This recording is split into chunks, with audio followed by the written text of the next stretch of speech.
welcome back to a brand new episode of Mikeadelic. I'm Mike Brancatelli, of course. It's me, you're you. It's 2021. Yeah, all of our problems are over. 2020 has passed. And yeah, I was on Instagram before, and I saw this Instagram model, and she's on a beach in, like Bali or something. And she's like, oh, 2020 was hard, but we got through. We made it. As hard as 2020 was, we're still here. I'm like, all of your pictures have been you just scantily clad, prancing around on a beach with your model friends. But it's all perspective, right? It's all relative. In her experience, in her worldview, I'm sure she had some challenges. So we're not going to put anybody down. We're going to lift people up in 2021.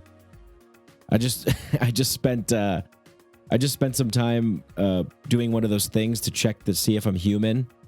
Is it just me, or is that difficult sometimes for people? Where they're like, identify all the pictures with crosswalks, identify all the pictures with lights, traffic lights, and I'm always looking in there like, am I overthinking it? I'm like, oh, I think I see one in the background there. That'd be great if they had confirm you're not a robot, and they have like the picture grid, and it's like, identify all the people in this picture that don't have COVID. It's just like people wearing masks. Like, oh man, this is tough. I don't know. Fuck. How are we supposed to know? We don't know. It could be everybody. Everybody could have it. Who the hell knows? Well, I don't know. I hope you're all doing well out there. I hope everybody's staying sane and healthy. Lord knows this has been a difficult year for all of us. So, be grateful. I guess that's the lesson, right? Just be grateful and try and do the right thing. Try and be a good person, and try and have compassion for other people, which is really fucking hard sometimes, because you want to just grab people and just shake them and yell at their face, and keep yelling at their face, and then maybe throw them down a flight of stairs, and then spray gasoline on them, and then throw a Molotov cocktail at them and watch them explode into a million pieces. But then you get, it's like murder, and you go to jail, and it's like a whole rigmarole. So, you don't want to, it's like a lot of sitting, listening to people fill out paperwork and call you a scumbag and, evil and that kind of stuff. It's a real hassle. So I think it's just easier to just be kind, be compassionate, open, curious, try and imagine yourself in somebody else, in their shoes, right? That's the cliched expression. What else is going on? What else? Oh yeah, I just got back from Florida, so I traveled. Went to Florida for my girlfriend's parents' Christmas. Well, it wasn't their Christmas. I don't think they claimed ownership over Christmas this year. I didn't check, but they might have. But if they did, they sure know what they're doing, because it was a great time. And it was good to be down in the Tampa area, Florida. Got to swim in the ocean. One thing that Colorado does not have is an ocean. And man, I love the ocean. Love going in the ocean. Love the smell of the salt water. Love just being in the water. Yes, it was cold, but come on. What are you, a fucking pussy?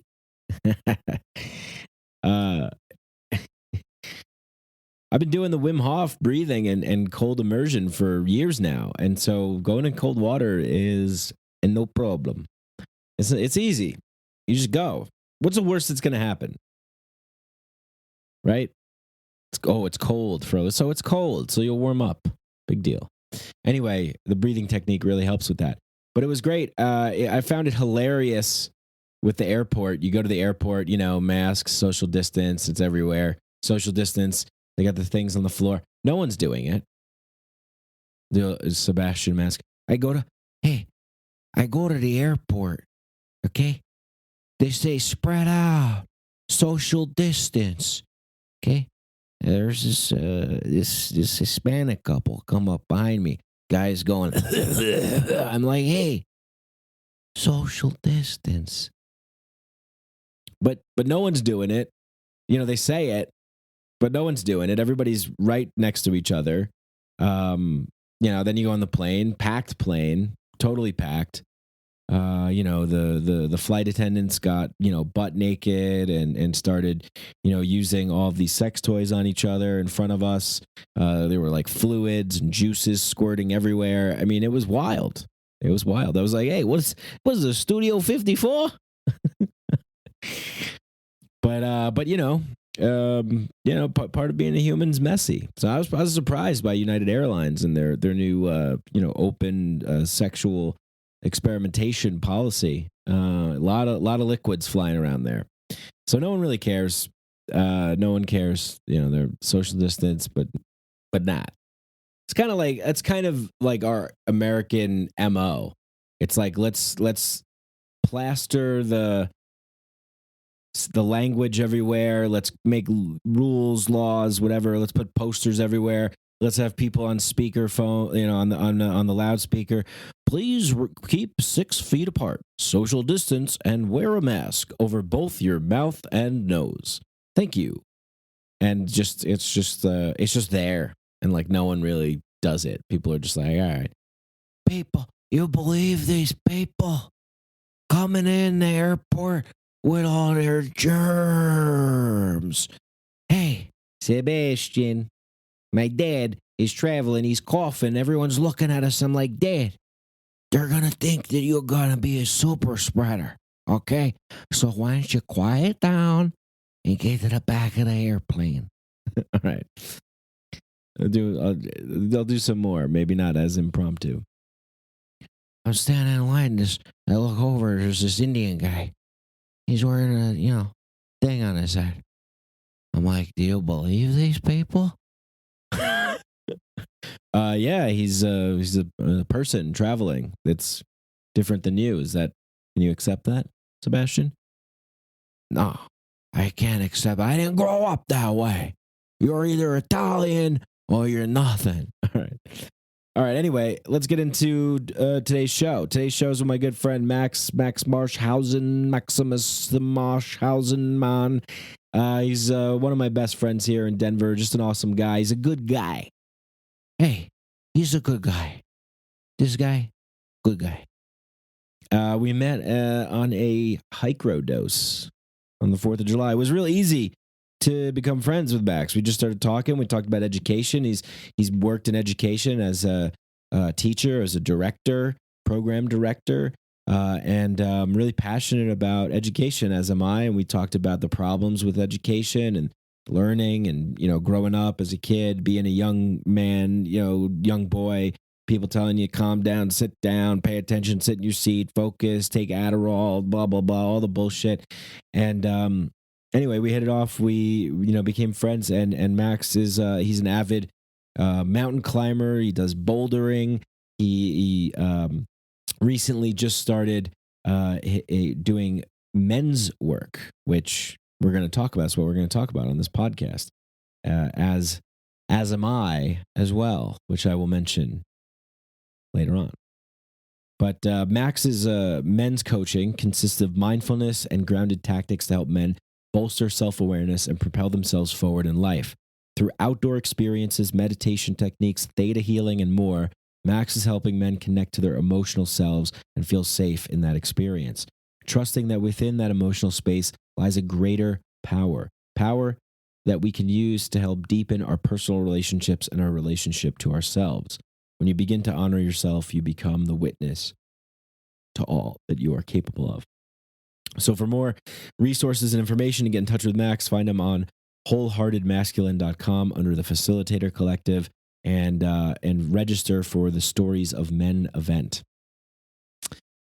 So yeah, Max and I had a great conversation about, masculinity, trauma, wounds, not having, figures in our lives that we could really look to with healthy masculine, in the environment. We're very interested in these things because we want to be the best representations of the men that we could be, of the human beings that we can be. How can we be the, wholehearted, compassionate, open, vulnerable, real, raw, but still strong and funny and silly. Just how can we integrate all the components of who we are? And I've been doing that work. Max has been doing that work, and I'll talk more about what I'm doing later on. But if you're interested in hearing, you can email me, mycadelicpod@gmail.com. All the links, whatever. Just get in touch with me. I'll talk about what I'm going to offer more, because it's going to be something different and something that I really, really have been sort of avoiding for a while, because I have always judged this kind of stuff. In fact, the group that Max and I are both like blossoming out of is Bill Burns, past podcast guest, his group Connection Council here in Denver, which I initially first rejected the invite to, because I'm a judgmental prick. Sometimes my ego comes up and says, I don't need that shit. That's stupid. Oh, fuck that. I'll go on Instagram. I'm scrolling around. I look at all these hacks, these charlatans, these, people that are like, are you angry? Are you upset? It's time to make a change. With my program, you could, and I look at it and I just go, ugh, there's such bullshit out there. But after people have been asking me, the years that I've been doing this podcast, people have reached out and messaged me. We've had great conversations. We've, had email correspondence and exchanges. So I'm really excited to talk more about what that's going to be. But if you're interested in the meantime, connect with me. But for now, big shout out to all you wonderful, lovely, amazing Mycadelites. Mycadelites? That kind of, how's that? I don't know if that, we'll think about that. You Mycadelians. Yeah, Mycadelians. You, all you wonderful people, thank you so much for the 5-star ratings and reviews on Apple Pods. Means the world, helps the algorithm. Let's show those cybernetic, Neuralink, cyborg, AI, algorithmic freak people that we deserve to be in the rankings. And we are. So thank you to everybody that does that. It helps the show tremendously if you can just pop on over there and leave a 5-star rating and review, or just a 5 stars. Or just a 5 stars. I'm not editing this shit. Or just leave a 5-star. Please leave 5-star. Please, can you leave me a star 5? Call 1-800-Mycadelic 5 stars. Yeah, please go to the Pleiadians and ask them what they think of Mycadelic, because they're jamming this shit on planet Zookfluke. Thank you to all the patrons. Thank you to my patrons. Thanks to Ben. Big shout out to Ben. Big shout out to Jay. Big shout out to all of the amazing people that have been supporting me on Patreon. And I've been releasing a lot more bonus episodes. This episode that you're hearing right now is an early release. Big shout out to John.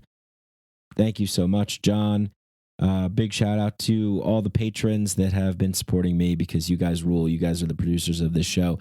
And if you become a patron at the $5 tier, you get access to bonus episodes. You get access to early release podcasts. You get access to the Mycadelic Inner Sanctum Discord chat, as well as many other things. All right, well, none of this, I wouldn't have made it through 2020 if it wasn't for one thing, and one thing only. That's Sheath Underwear, baby. Go to sheathunderwear.com. Sheath yourself. Get the most comfortable. I'm serious. It's just, they're fucking comfortable. I don't know. It's like I could sit here and talk about how magical and the moisture wicking fabric, and oh my God, it's, got these pouch compartments. I mean, I think personally, the pouch compartments, are amazing. You can wear that. You can use them to put your scrot and your D in, or you can use them to, like a kangaroo would, like a pocket. So I think they're going to be extremely, extremely useful come time for concerts, shows, festivals, all kinds of things of that nature, if you catch the drift. If you don't, then email me. I'll explain it to you. But no, they're wonderful. I love Bobby, the owner of Sheath. He's such a kind-hearted, passionate, driven guy. He's built something amazing. I love that he supports me. I love that he made such a good product that makes it so easy for me to support him and talk about it. So go to sheathunderwear.com, put in the promo code Mycadelic. You get 20% off. And they're always running all kinds of deals over there too. So use my Mycadelic code and stack it with another deal, but don't tell them I told you that. Just keep it secret, okay? Hey, that's just between me and you, okay? And yeah, they're just really, really, really comfortable. My favorite pair of underwear right now is the Flower of Life print that they have. It's really comfortable, moisture wicking fabric, just super, super comfy. I also love their t-shirts to work out in or just to wear. Really comfortable. You know, a lot of people talk about this as like athletic performance gear, but also works if you're just a fat slob as well and you just want being fat, you need to wear athletic gear because other stuff, you're sweating, it's hot, you're gross, you smell like onions and salami. Get the sheath stuff. It's good. It's good stuff. And what else? Oh, Mushroom Revival. Check the link. I believe it's 10% or 15% off all of their mushroom supplements. They got cordyceps, lion's manes, chaga, reishi, tinctures, just good stuff. So check out the link for Mushroom Revival as well. Big shout out to Student Loan Tutor, to Zach Geist, the Zeitgeist podcast, and Student Loan Tutor. Thank you, Zach. And if you have the need for help with student loan debt, check out Student Loan Tutor, studentloantutor.com. And what else? San Francisco Psychedelic Society. Go check out their microdosing movement 6-week course. It's going on now. I don't know if you could still participate, but it's worth checking out. Just check out San Francisco Psychedelic Society. All the things they're doing are really, really cool. All right, that's it. Let's get into this podcast with my good buddy, Max Marschhausen. Psychedelics are illegal, not because a loving government is concerned that you may jump out of a third-story window. Psychedelics are illegal because they dissolve opinion structures and culturally laid down models of behavior and information processing. They open you up to the possibility that everything you know is wrong. We don't need new laws that control our consciousness and rigidly place it in a prison. Cognitive liberty. The fact that as adults, if we're not hurting anybody else, we should have the right to explore the contours of our own consciousness without any mediation or legislation on the part of somebody else. Reject authority. Authority is a lie. Or is it perception? Information is power, but we have to seize the opportunity.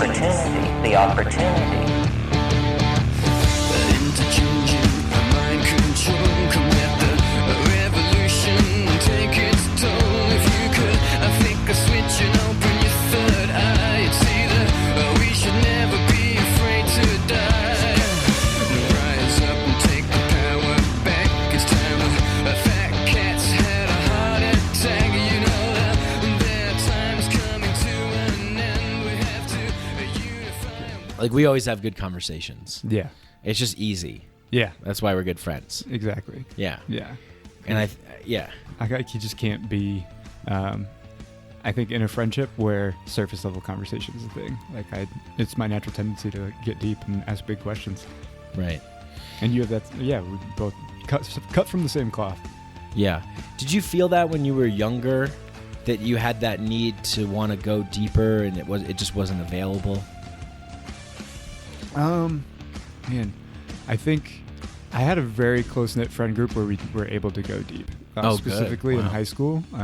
There was really 4 of us, with myself included. We hang out all the time. My buddy Namal, and Zach, the 4 of us, just like listen to really good music, had really deep conversations about the current affair of the world at that day and age, which was like 2007, 2010. But it was... it was just, I was very fortunate to be surrounded by good people from a young age. And nice. I've always been able to find my group fairly easily, which has been a blessing in disguise because I've seen people who struggle to find that right group where they really feel they can come alive. Yeah. Yeah, I felt when I was younger, I had a good group of friends, but we were more just kind of like degenerate drinking buddies, and a lot of surface level. Yeah. Didn't really go deep, but I did feel sometimes was this, high school? Yeah. Yeah. High school and college. Yeah. But there were times where I felt like I wanted to go a little deeper, and it was just like, I can't say that. That'll be like weird or something. Yeah. I like held back a little bit. I definitely felt that more when I was in college. And I think college for me was that time of like, I don't know, another level of coming into your own, where, especially as a man, like new kid on campus, testosterone's flowing, just really trying to figure myself out and where I'm at in that day and age. And it was funny in my collective, rooming situation. Sometimes we could like go deep and really have those conversations, but it wasn't often. And I think in college, there's just this level of like party all day, like keep it light, keep it fun. And that deep stuff, wasn't always on the table of discussion. And I took a lot of philosophy classes. And I noticed the people around me in that class who weren't like of that mindset, it could get a little uncomfortable for them when we would have those deep conversations. And so sometimes my classes wouldn't go as deep as I wanted them to, because I was like craving that level of depth. Mm-hmm. And I could often get it in philosophy class. But then if there wasn't enough people like stimulating the conversation and getting that flow going, it would just fall flat. And our professor would even be like, really, guys? Like, you haven't thought about any of this shit. And it's like, and then it gets old. Like, I was raising my hand all the time. People were like looking at me weird, and I was at that age where I was like pretty impressionable. And so I was like, damn, I don't want to come across as like, I don't know, a smart kid. Right. Yeah. Yeah. Yeah. It's interesting. I feel like there's a lot of tendencies to go in maybe like specific sort of modern archetypal college directions. Yeah. Like the pretentious college student who thinks knows more than his professors and is like really interested in all of these sort of obscure foreign films and things like this. Like I definitely got into that phase a little bit where I was like, oh, I'm listening to music that you've never heard of from like the 13th century. Yep. And I'm Gregorian chant. Yeah. Yeah. So, and then there's like the party bro kind of and I definitely did that too. And and I found, I don't know about you, and let me know if you felt this way too. I found I could swing between the two pretty easily. Yeah. And that was it's nice to kind of be able to have that range at the same time. Like if you do want to just be a bro and drink some beer and have fun and keep it light, it's good to be able to go there, but it's also, I think, so important to be able to have that layer of depth too, to like, I mean, one of my favorite quotes when I was in philosophy was, "The unexamined life is not worth living." Mm-hmm. And I still think that rings true for me today. I don't think that does ring true for me today. Yeah. Who said that again? Socrates. Ah, good old Socrates. Yeah, that's right. The first podcaster. The first one, right? He didn't write anything down. He was the original hipster. Yeah. If I was I would love to be Socrates. I know. Just wear a toga and walk around and just talk, and people listen to you. I know. That's my main aim in life, is to just hold court. I look at all the people that I look up to. I like Alan Watts, Terrence McKenna. Yes. They're always like on these retreats where they're just like, well, you see, the thing is, and, so then you must examine, and people are like they're just like telling stories and talking and going. And people are so like encapsulated by it. Yeah.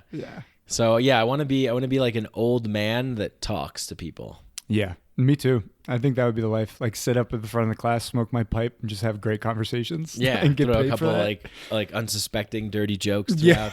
Yeah, keep them alive, keep the blood flowing. Yeah, and keep them guessing. Yeah, exactly. That's important. The element of surprise.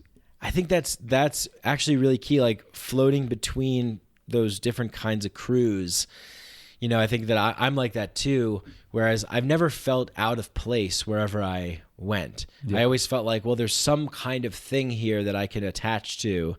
And if there wasn't, I would leave. But there's something here. Like if I'm hanging out with kind of more of like the Dungeons and Dragons or like World of Warcraft kids or the, my Star Wars nerd friends, right. I could do that. And then I can spend some time with the bro-y guys, like having some beers or whatever.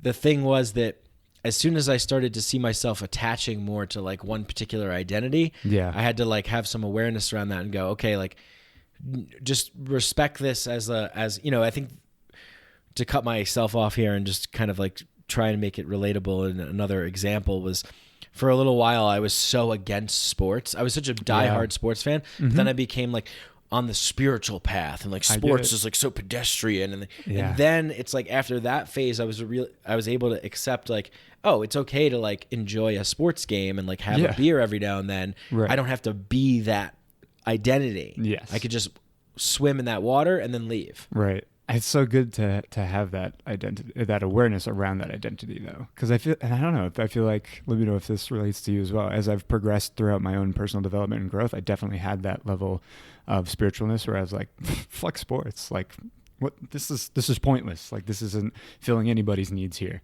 And then you kind of come back to earth and you're like, but wait, I don't need to be that aloof, like, on my cloud spiritual guru. I can also, like you said, drink a beer and watch a football game and watch fucking Tom Brady bomb touchdowns over the New York fucking Jets. Yeah. There's still that side of me that he did a lot of that. Yeah, he did, man. And I love that. There's camaraderie. Yes. There's connection. Yep. There's community. There is. There's ritual. Yeah. And there's that spirit that I think all men want to have, especially men, because we're men. So exactly. We'll be talking a lot about that. Yeah. Is when I was with my friends in like 2006 and we're all wearing Jets jerseys and chanting JETS, even though Tom Brady was launching fucking touchdowns over, our heads. Right. Like, there was still no thing. Yeah, there was still that, like, we're part of a tribe. We're part of a, we're like warriors on like a mission to win. Battle. Yeah. Right. Even though that's not the case. And I've been judgmental myself too of people who paint their face and go to games and wear other people's names on the back of their shirt. But really what I see there is a deep, deep need to feel like a part of something greater than yourself. Yes, 100%. And it's that, I think we're growing out of this as men, but I do believe that sports is that one avenue of connection for men that's deemed as like healthy, not too soft, not going to get into too touchy-feely into our emotions. But we can still conglomerate over this and, watch Tommy fucking rain touchdowns. And that's great. And that's Tommy awesome. Touchdown. Tommy touchdown. But I feel like as I've progressed in my own growth, it's been also important for me to have that camaraderie aspect and also have that level of depth to what we were talking about earlier of like being real about what's going on in my life and not always trying to make it light, always trying to make it easy. But being able to be with other men and talk about like the real strife and struggle that I do face in my life and get support in that way. Real shit. Yeah. Shit that you think about, shit that a lot of men will just suffer on their own, especially our parents' generation. Yeah. Now so more with us, we're seeing like, okay, we know that these are the things that we want, so we can actually create them and participate in them in an intentional way. Yeah. And it doesn't have to revolve around the game and suds and, chasing clam and... Suds and clam, baby. Yeah. It doesn't have to be that. No. There's more avenues for that. Yeah. Because I do think that, that African proverb quote that I posted, yes. The boys that aren't learned, the boys that don't know how to... Shit, I don't even remember what the fucking quote is. It was like... If we don't initiate our young men, they'll burn down the village just to feel the warmth. That's right. That's right. Yeah. So it's like if we don't go through that... Yeah, if we do not initiate our boys into the village, they will burn it down just to feel its warmth. Mm-hmm. It's an old African proverb. Yeah. Right, because it's like...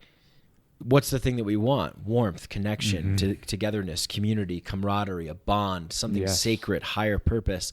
And if we can't get that, we'll just set the whole place ablaze and we'll be like, ooh, this feels nice. This is nice and toasty. Yeah. And we need that. It's so crucial, I think, that we have something like that. And we don't really get that at a young age. And we're told to like sit down in class, raise your hand, stop permission to go to the bathroom. Yeah, you're too hyper. Stop jumping around. You're too messy. Yeah. Don't make a mess. All these kinds of things, and that's not necessarily exactly what young boys need to become proper men. Yeah, and another thing that just came to my mind is as you were talking about that, it's specifically when it comes to young boys and just young youth in general. One of my least favorite things that I feel like I hear adults say a lot is, you know better than that.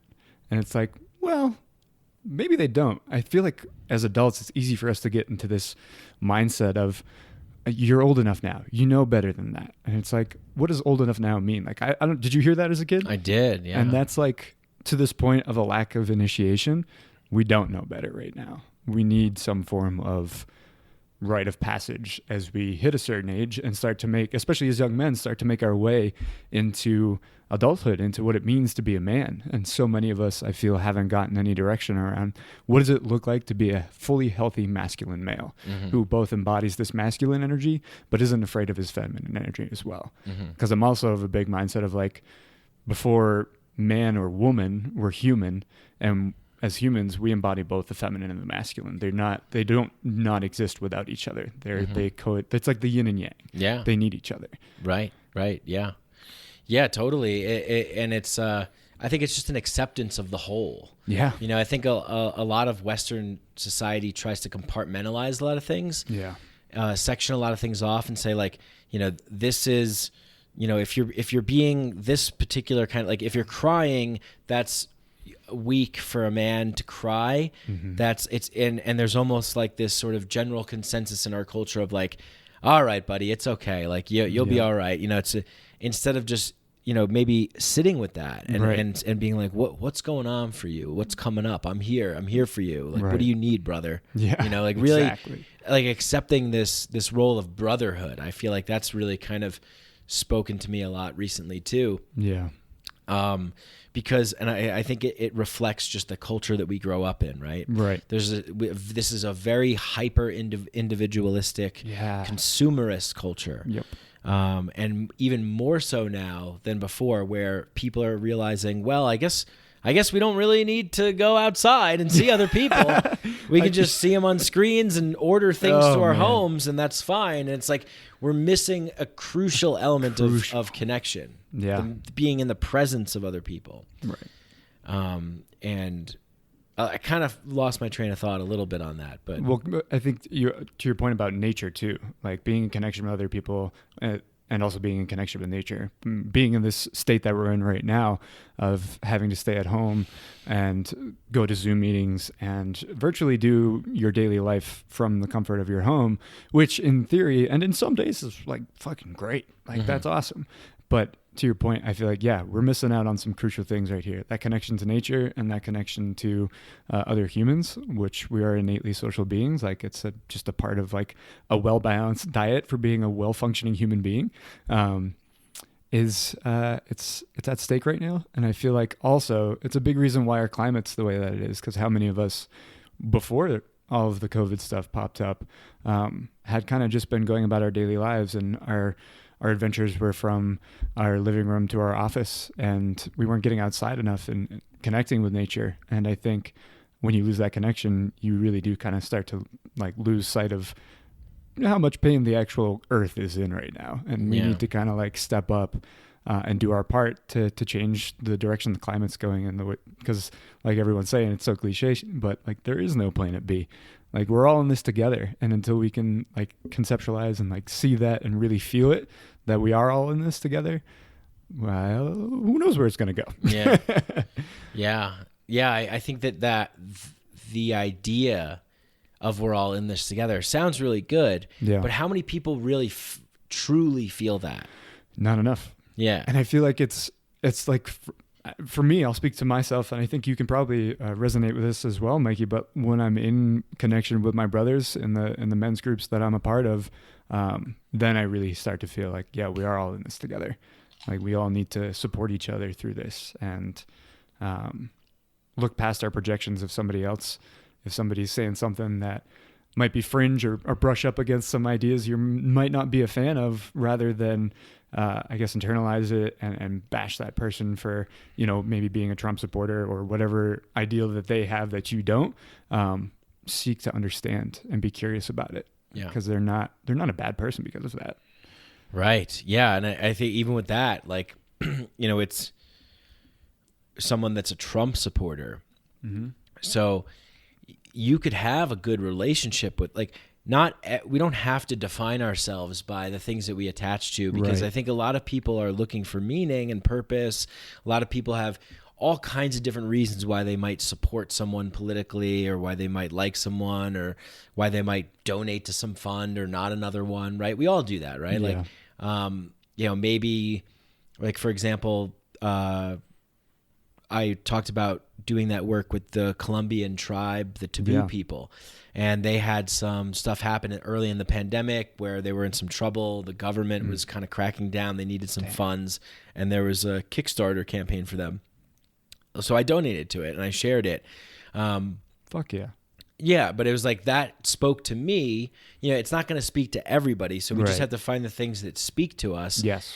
And sometimes the things that speak to us aren't the healthiest things, but it's a substitute for that hole that we're trying to fill, that connection hole. You know, maybe you go to a Trump rally, you meet some amazing people there, you know, you're all chanting, he's coming out to the YMCA, he's saying we're going to win, we're going to bring jobs back. You're like, this is great. I used to work in this plant and I got laid off and I need a job, like whatever.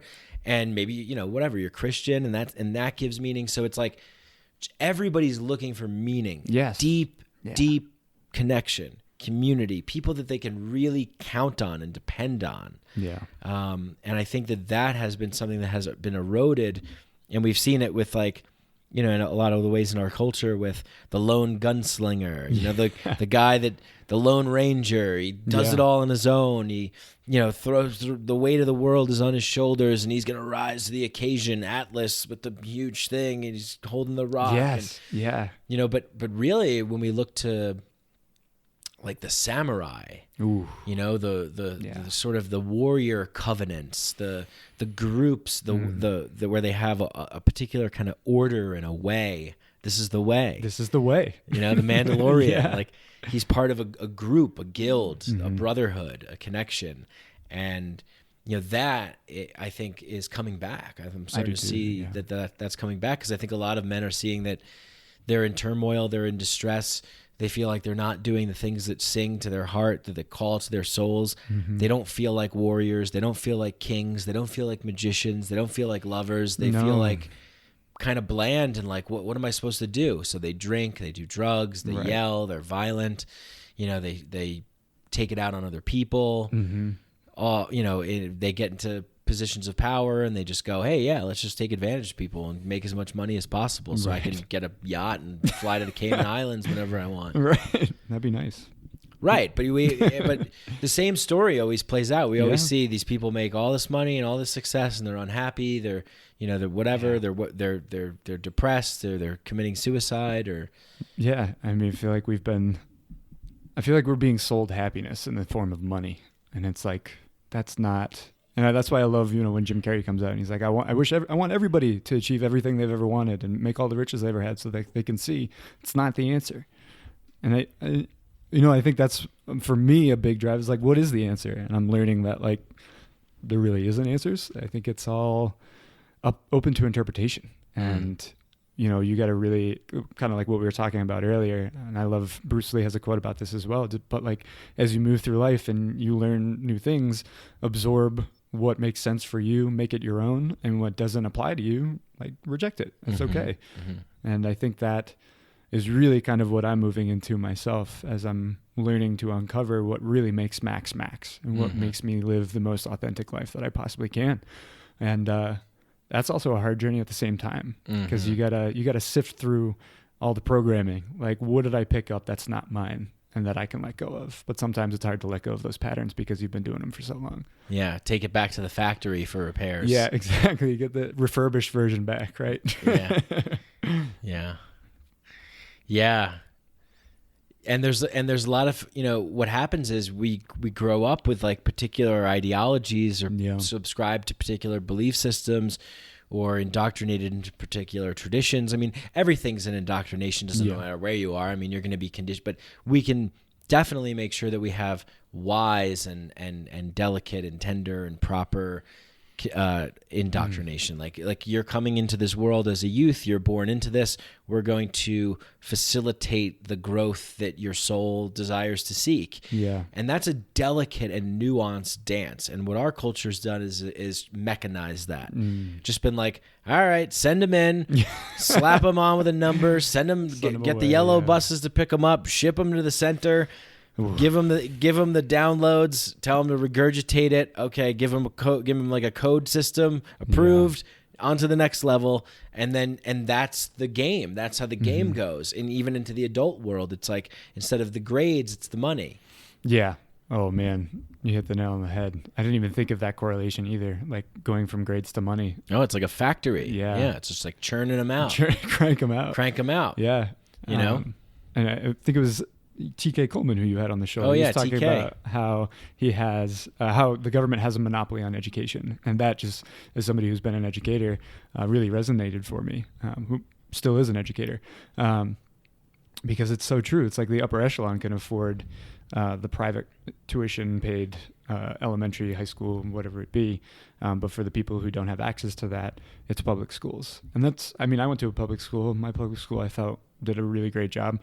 And that's not to bash public schools, to say that they're not doing the best that they can right now. I firmly believe our education system is doing the best with what they've got, because what they've got right now isn't all that great. Right. And that's in terms of just like policy that's in place and all the bureaucratic bullshit that comes with it. But there's a better way, and I'm not sure what that way is that we go about educating our children, but I'm committed to finding that way. And I'm a firm believer that it also has to do with combining not just the walls of a classroom, but the great outdoors. I think that's the key to a holistic and a well-rounded education. That's going to allow students to feel connected with themselves, but also feel connected with the earth. Because I feel like as kids are being churned out of this machine, as we were talking about it earlier,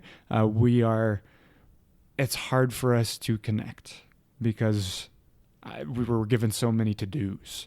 I mean, in my classroom, I remember seeing that test anxiety is through the roof, and the amount at which we test our students is just astronomical and asinine. Like it's unnecessary. The kids want to get a good score on the test to make mom and dad happy. Mom and dad. Yeah. And the teachers want the kids to get a good score on the test so they could please the administrators. Yep.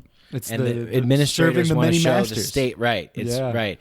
But really, I mean, what we know that we need is more of an individualized, personalized, empathetic, compassionate facilitation of a child's growth. And maybe that looks like you, Max, taking 6 kids for a semester out hiking every day, and while you're hiking you're talking about history and you're learning about the geology, and like you said, being in nature connects you with this thing that's literally greater than you. And it also connects you with the ultimate truth that is this divine yin yang, this divine creative destructive property that nature is.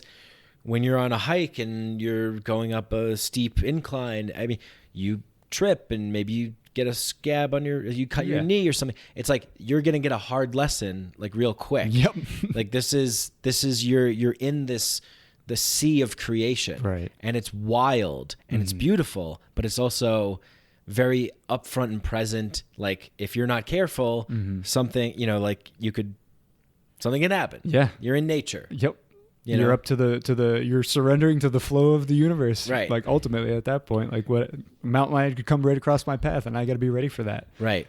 But we've insulated ourselves so much that we view it as a negative and an enemy almost. Right. It's like we need to control this thing and we sit on top of nature, but really we're a part of it. And I think by being a part of it helps us get more in touch with our humanity.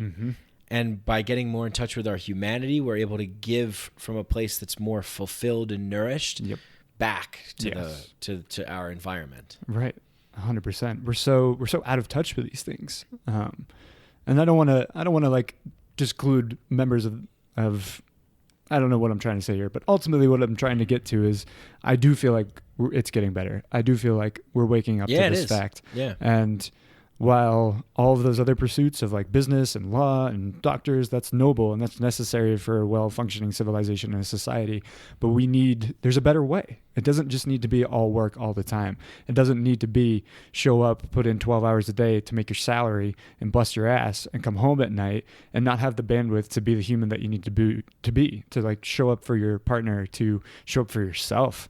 I'm in a period of transition right now where I'm on a break, and I can take care of myself in a way that I wasn't really able to when I was working my job, because it consumes so much of your time, and it consumed so much of my bandwidth just in my head in general. I was trying to, calculate those next steps, make sure the ship was going to stay sailing. Right. But when you can step away from that and focus on you, I'm just noticing how out of touch I was. And we need to create more balance in this capitalistic world. It doesn't need to be go, work, make the paper, more money, more problems. It's getting old. And right. Totally. Yeah. I think we're transitioning to many different ways of being. I'm seeing just like a lot of good emerge. So, let's definitely. I think we're covering a lot of ground in terms of like what's not working, and maybe we can transition a little bit into like some things that are, and then what we want to see in the future. But we could stay with this too, just to identify even more of just kind of like some of the pain points, the concerns, those kinds of things. And, I guess I was just thinking about, how, we've become stuck in a particular like form. Yeah. It's like, and I think that's a tendency for people in the West, or at least our culture, the American culture, is like, we found something that works and we're just going to stick with it. We're going to ride it out. And we're going to ride it out to the fucking bottom of the barrel. Right. And it's like, and any thought of like doing something differently is like scary. It's like, oh, like I'm not going to just send my kid to go walk in the woods with some guy. It's like, yeah, but there's a different kind of education here. Yeah. I remember exactly what I was going to say. I was going to say where we are now in terms of like, when I talk about community, like I've really given a lot more thought into like what community really looks like, and it is like, that as men, as adults, as people in partnerships, households, families, whatever it is, to have a group of people that are outside of your blood family that you could also kind of consider to be family. It's like to have that connection, to know that like, hey man, like if there's anything you need, like I got you, you're in this time of transition. Like if there's something that, hey, look, I'm like, I need, like a thing, like I'm going skiing, and I don't have a pair of skis, and I do, and I'm not using them. Right. Like you can have them, or like I got a surplus of food. Take some oranges back with you, or just more of that kind of give. And I feel like when people came here, like when my great grandparents came here from Italy, and they settled in New York. They stayed in, there was like the Italian community and the Jewish community, the Irish community, the German community, and people really stick together and like live together and helped each other. Yeah. And now we're seeing that like, oh, we don't even need those borders and boundaries of culture and identity so much anymore. We get to choose who we want to interact with and create our own cultures and our own tribes. Yeah. And we can all help and lend and borrow. If you need a lawnmower and I have one, you get that. And if I need to, it's just, we don't have to be these hyper individualistic things. And I think I'm starting to see us breaking out of that. Yeah. There's just a lot of openings now to develop intentional communities, to set new values, new morals, new, tribal etiquette. Yeah. So, yeah, and it's because I think so many of us are waking up to the fact of like, this shit isn't working anymore, and it's not working for so much of us. But there's still a lot of us who are, to your point, afraid of that change. And change, I don't want to downplay change. Change is fucking scary. Like I think it's probably one of the biggest resistances we face as humans is like change. It's like, well, I don't know. This is pretty comfy and cozy in here right now. I don't know if I want to come out of this. And I think that's why new ideas can be so threatening and so scary for some people, because I'm really comfortable with what I've got right now. But it's like, as I've been growing and learning, it's just when you step out of that comfort zone, that's when the magic happens. And that's when you can experience, I feel, more joy and more connectedness with yourself and everyone around you. And I think so many more people are starting to realize that and crave that. And they bought into that American dream, that white picket fence for a long time. And a lot of people got it. And I think they got it. And there was a lot of turmoil at home still. Like, no, I got this American dream that everybody said once I had that, I would have infinite happiness, and I don't. And it's like, that's not, emotion translates to energy and motion. So you're going to have a variety of different emotions in any given single day. Mm-hmm. It's okay if you're not happy all the time. Like, you're going to have days where you feel like shit, and that's okay. But I don't know about you. I didn't grow up. I mean, I grew up in a household where I was validated in my emotional experience when I was sad and stuff. But I was also kind of this mindset of like, I'm supposed to be happy all the time. That's what I do. That's when I've achieved the ultimate goals, when I'm just always happy. Why did you feel that way? I mean, was that something internal from you, or was that something that you noticed externally? I feel like Max is so nice. Like, Max is great when he's happy. We love happy Max. I feel like it's a combination of both. I feel like in general, I'm a very happy-go-lucky guy. I've always had a really positive mindset and positive attitude. But I think at an earlier age in my life, it was overly so to compensate for the level of sadness that I was actually feeling. And just like tell myself, it's going to be okay. It's going to be okay. It's going to be okay. Instead of just going into that place of sadness and having that experience, and really allowing myself to feel that sadness, because that was scary for a number of reasons. I think more so like from a societal standpoint it was the early 90s. We're in a way different place now than we were in the early 90s, and I was still pretty young. But I still feel like there was that element of like the American dream could be attained. I mean, when I was 5 years old, I told my mom I was going to buy her a house on the beach. Figured I'd do that by the time I'm 30. Guess what? I'll be 30 next year, and I'm nowhere near to buying her that house on the beach. And I just think I felt, if I get it was when I got out of college, and I was like, okay, I'll get that cushy desk job that looks out over the city skyline. I'll make a bankroll, and that'll be it. Like, I've made it. When I have an office with a view, I thought, like, then I'm in. And then I hit the streets and did door-to-door sales for a little bit, because you got to fucking start somewhere, right? Mm-hmm. And did that for 2 years and crushed it. And then it was like, maybe business isn't it. And maybe I need to build my own business. And so I tried, my buddy and I tried to create our own clothing company, and still wasn't really feeling the value add there. And then I transitioned into education. And then that's when I was like, okay, here's where I see a great need. Here's where I feel like I'm adding value, and it's value that's going to create a ripple. It's not just a dollar sign and an exchange, but rather like meaningful ripples that could create bigger movements for these youth someday. Yeah. I think that ripple was probably felt too more in the collective, like around 2010, between 2008 and 2010, we had this big shift, the banks, the collapse, the mortgage crisis, the financial meltdown, the bailouts, Occupy Wall Street. Yeah. It was a big, blow to this dream. That's a good point. A lot of people that were sleeping and having this dream were getting jolted awake into some other different reality and going, holy shit, like, this is not working. Yeah.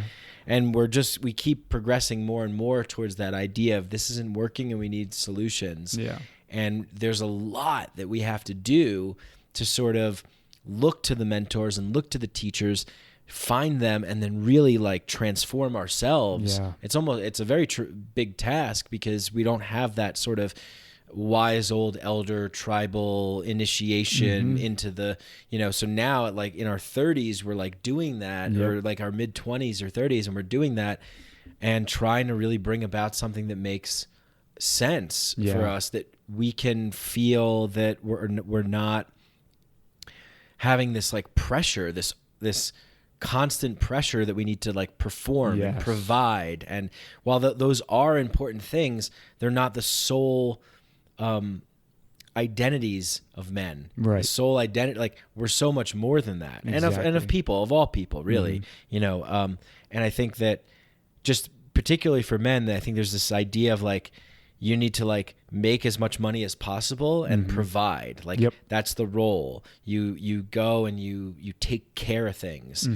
And it's a very, very tall order, and a lot of men get twisted and burnt down because they're doing things that don't speak to their soul and kill them, and they're constantly frustrated and stressed and feel like they can't win. Right. Yeah. And it's a difficult place to be in. And I think that our masculine energy in general is such a strong force, and it needs some form of direction. And I feel like the direction it's been steered in, to your point of like the provider and making all of this money, we've bought into it too much, and we're like letting fall by the wayside our humanness and getting so caught up in this need to provide that we're forgetting to take care of ourselves and admit when we need help and lean on our brothers and just step into that, what I think has been deemed for a long time up until now, a space where men shouldn't go. That soft emotional side of things, I think, has been really scary for a lot of men, because we've been told no matter how hard it gets, no matter how sad you are, you don't show it and you keep providing. Yeah. And that's your job. Yeah. That's what just shut up, bottle it up, yeah. step up. Take the hit on the fucking chin, get Right. over it, and keep going. Yeah. And it's like, there's a shred of truth to that, but you can't buy into that too much. Yeah, you got to keep moving forward when things get hard, but you also need to acknowledge when things are hard and give yourself the space to grieve, to be sad, to be mad, to whatever it is. Like, validate your emotional experience. Like, we're allowed to have those as men too. Mm-hmm. Oh yeah, for sure. Yeah. And I think there's some fear. I think maybe there was even fear on my end of like being like, oh no, if I open up and if I am real and transparent and vulnerable, if I cry, if I show emotion, if I'm sad, if I admit I'm sad, if I admit I'm depressed, then that means that like I'm going to be that. Yeah. I'm gonna be. Yes. I'm stuck there, I'm right? now like I'm gonna be one of those guys that just wears loafers and a cardigan and drinks tea and just like talks very softly and like Yeah. and it's like, no, you don't have to.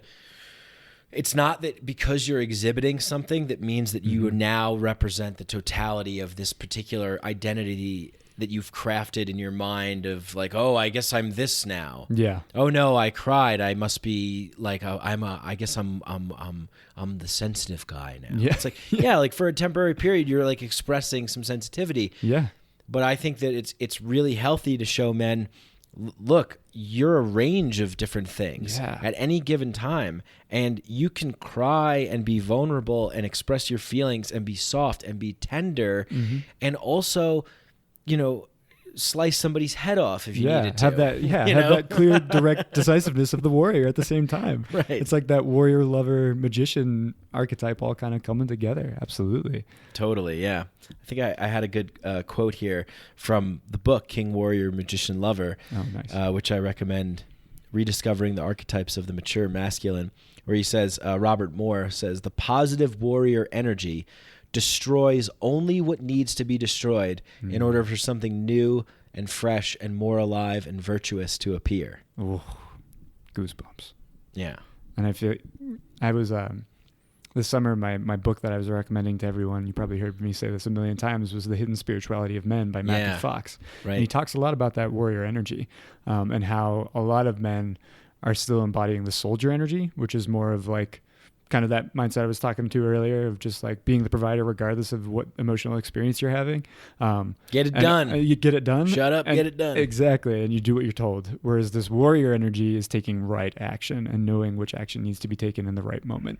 And I think that's something as men right now, we're kind of waking up back up to. And like, I don't always need to be the soldier and be the good boy and get shit done. I can also be the warrior and take right action and say no when I need to say no and set firm boundaries, but also voraciously attack my dreams and goals and make it happen for myself while still being a wholehearted masculine male, and loving every step of the way through it. Right. Yeah. So what was it for you? Because I remember you told me when you first moved to Denver that you started a men's group. And we're a part of one now, and there's you're also a part of another one, and we're talking about all these ideas and how interesting they are.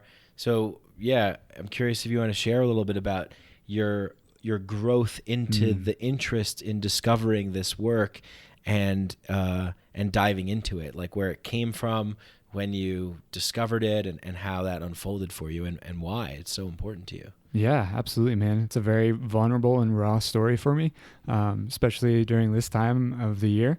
I had a pretty significant trauma from a young age when my mom and dad got divorced. I mean, when you're young, that's your axiom, right? Like mom and dad, that's God. They don't go away. They don't divorce. And so that shattered immediately. And it was hard on the whole family. And I didn't... Sorry, I'm just lowering this. Oh, no, you're fine. Yeah, apologize. It was hard on the family. It was hard on me. And I didn't have the best male role model in my life to really show me how to appropriately heal through this. I was very much fed that masculine archetype of the soldier, of this is the way it's going to be, fucking suck it up, take the hit on the chin, and let's keep moving through this. So that's the way it's going to be. I feel like a lot of men hear that, right? Yeah. And it's almost like this Sisyphean burden that we need to take on. Yeah. It's like, which again, there's some truth to that, but it's I think it's the approach, the unfolding of that, the induction of that, yes. Right? It's like, it's not just to say, this is the way it's going to be. And you need to just toughen, like just harden, callous up, take whatever you're feeling, put it away somewhere. But that's impossible. You can't do that. No. That's not healing. And that's not liberating. You'll burn yourself from the inside out. You'll literally just like crumble. But I tried, and I feel like to this point of initiation, what we've been talking about, I read a statistic that boys hear that as early as age 5 to stop crying, and this is the way that it's going to be. So that's kind of our initiation at this point in our soul's journey, if you want to call it that. It's like, oh, I'm different. I'm man. I don't have emotions. Men are strong. And we're taught this like misconception of what strength and what it means to be man actually is. And the initiation is suck it up and get over it. Like you're a man. Right. It's like, oh, okay. So what do I do now? Right. What do I do now? Right. Yeah. And then the opposite side of that is the sort of the babying. Right. So it's like, oh, it's okay, honey. Oh, he's crying. Just give him some more toys or give him some more treats or whatever you want. You want to use the phone. That's fine. Right. And it's like, again, it goes back to this mechanized culture, this Western mechanized culture that we've built up here that excludes a lot of the dimensions of humanity, that puts us into these boxes and compartmentalizes everything and doesn't allow for the totality of our experience to come through. And it's like we're trying to rediscover this nuanced way. So what happened next for you, like through this growing up and feeling that? And it was probably I guess really when I graduated college is when I consider my like true education started. That's when I realized all the ways in which school didn't really serve me. College was a different story because I was able to pick and choose what I wanted to fill my brain with, which I loved, and I thought that was awesome. But it was my true education started when I got into the real world and I was trying to embody all these masculine archetypes of like, it's not hard. Even if it feels hard, it's not hard. Get over it and fucking do it. You don't have problems. There are plenty of other people in the world who have it way worse than you do. So I wasn't even able to acknowledge my own problems that I had because I didn't feel I was embodying this belief of like, oh, well, that's not what men do. It's not right. Like I can't have that experience. And it was just like eating me apart inside, man. I was feeling it probably 23, 24. I was like, if I don't like do something different in my life, this is going to eat me alive. This isn't good. And I'm going to follow in some footsteps of some family members that I don't really want to follow in right now. Right. You're going to burn your village down to feel warmth. Exactly. And I'm going to perpetuate a pattern that needs to stop here, needs to stop with me. And ultimately that's been a big driver for me in the force of my work is like it stops here. Like I'm not continuing this ancestral trauma of our men burning themselves from the inside out for a greater good so believing in such a greater good that they're not taking care of their own experience at the same time. And so when I moved to Denver, it was just kind of a complete overhaul of my life. I dropped all of the business world stuff that I was doing. I got a degree in management, but I minored in philosophy. So that was my cushion to kind of allow me to branch into other avenues. And I jumped into AmeriCorps and I started working with young men. I had a caseload of 9 young men, 1 young lady, who all came from a family of divorce. Imagine that. I was 26 at the time. Yeah, 25, 26.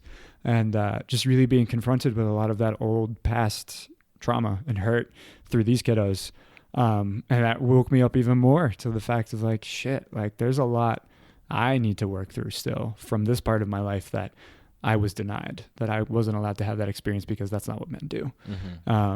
And one of the first people I actually met in Colorado was Dan Male. I was introduced to him from a friend called John Block, Mr. John Block. He's the man. He's a good guy. And Dan was moving. I helped him move. They'd been talking about this men's group. Dan and I had gotten lunch a couple of times after we had met, and just through, more meetings and more chit chat, eventually he invited me to a men's group. And I was like, yeah, I'd love to go. So I started going to that probably in 2018, early 2018. And that really kind of just cracked my whole world open to it, man. I was like, okay, like this exists. This is what I've been looking for here. I'm sitting in a circle of other men who are expressing their sensitivities and their vulnerabilities and their hurt and their truth. And it's safe to do it here. It was my first time really stepping into an environment with other men where that was accepted, where that was okay. And to hold each other in that space and help each other work through some of those pains and work through some of that rage and that sadness through different, we actually embodied a lot of warrior, king, lover, magician when we had a warrior round, a lover round, a magician round, the whole 9 yards. And that's how we would do our work. And it opened me up, man, and allowed me to really fully step into that sensitive, vulnerable place. Prior to that, I'd done a theta healing retreat, which kind of cracked the nutshell to begin with. That really helped to allow a lot to come in. But I was in a place of spiritual bypass. This kid's a hard nut to crack over here. Hard nut to crack. You're from the East Coast, guy. You gotta really harden that shell. Right. So it was what I needed to get the nut cracked, and then there was a level of spiritual bypass that I was kind of caught up in that moment. I think that's a natural progression in the growth phase, though. And when I came out of that, that's when I was really able to acknowledge my problems and jump into this men's work even deeper. And I, through actually an organization here in Denver called Walk to Connect, I, for a little bit, not a long period of time, only hosted a couple of walks. I'll get to later why that happened. But I opened up men's walks and started to create a space for men. I was still really early on in this men's work journey, not even a full year into it yet. And I wasn't having a lot of success on these men walks with other men showing up. I think it was still early in the game and men were still kind of waking up to this work. It was like really kind of right around the Me Too movement, and a lot of shit was being kicked up. The water was getting stirred. The mud was coming up. And I still think it was really hard for men to like confront that and really show up in that space. I had a couple of successful walks where there was a good number of men, but it was pretty lackluster, and I got a little upset about it. And when I really sat with it and started to think about this, I was like, well, why isn't it as abundant as it could be in my life? And it's because I realized I'm still working through a lot. I'm not in a place where I can successfully and safely hold space for these men yet, because I was realizing that some of these men I was taking on walks would trigger some things of me in my trauma, and I wasn't quite ready for that yet. Didn't really know yet how to manage those triggers the way that I do now. Yeah. Where now I've been involved in the work long enough, where it's just so very seamlessly kind of matriculated into a leadership role now with Dan Male and his men's group, and what we got going on at Connection Council with Bill. It just happened very organically, and that feels really good. I kind of walked away from the men's walk that I was hosting sad and kind of down on myself, but also just leaving it up to blind faith and trusting that it'll come back when the time was right. And it really did. And I think 2020 has definitely been the year for anybody to be confronted with that work and be like, shit, I got some work to do. Yeah. Yeah. Yeah.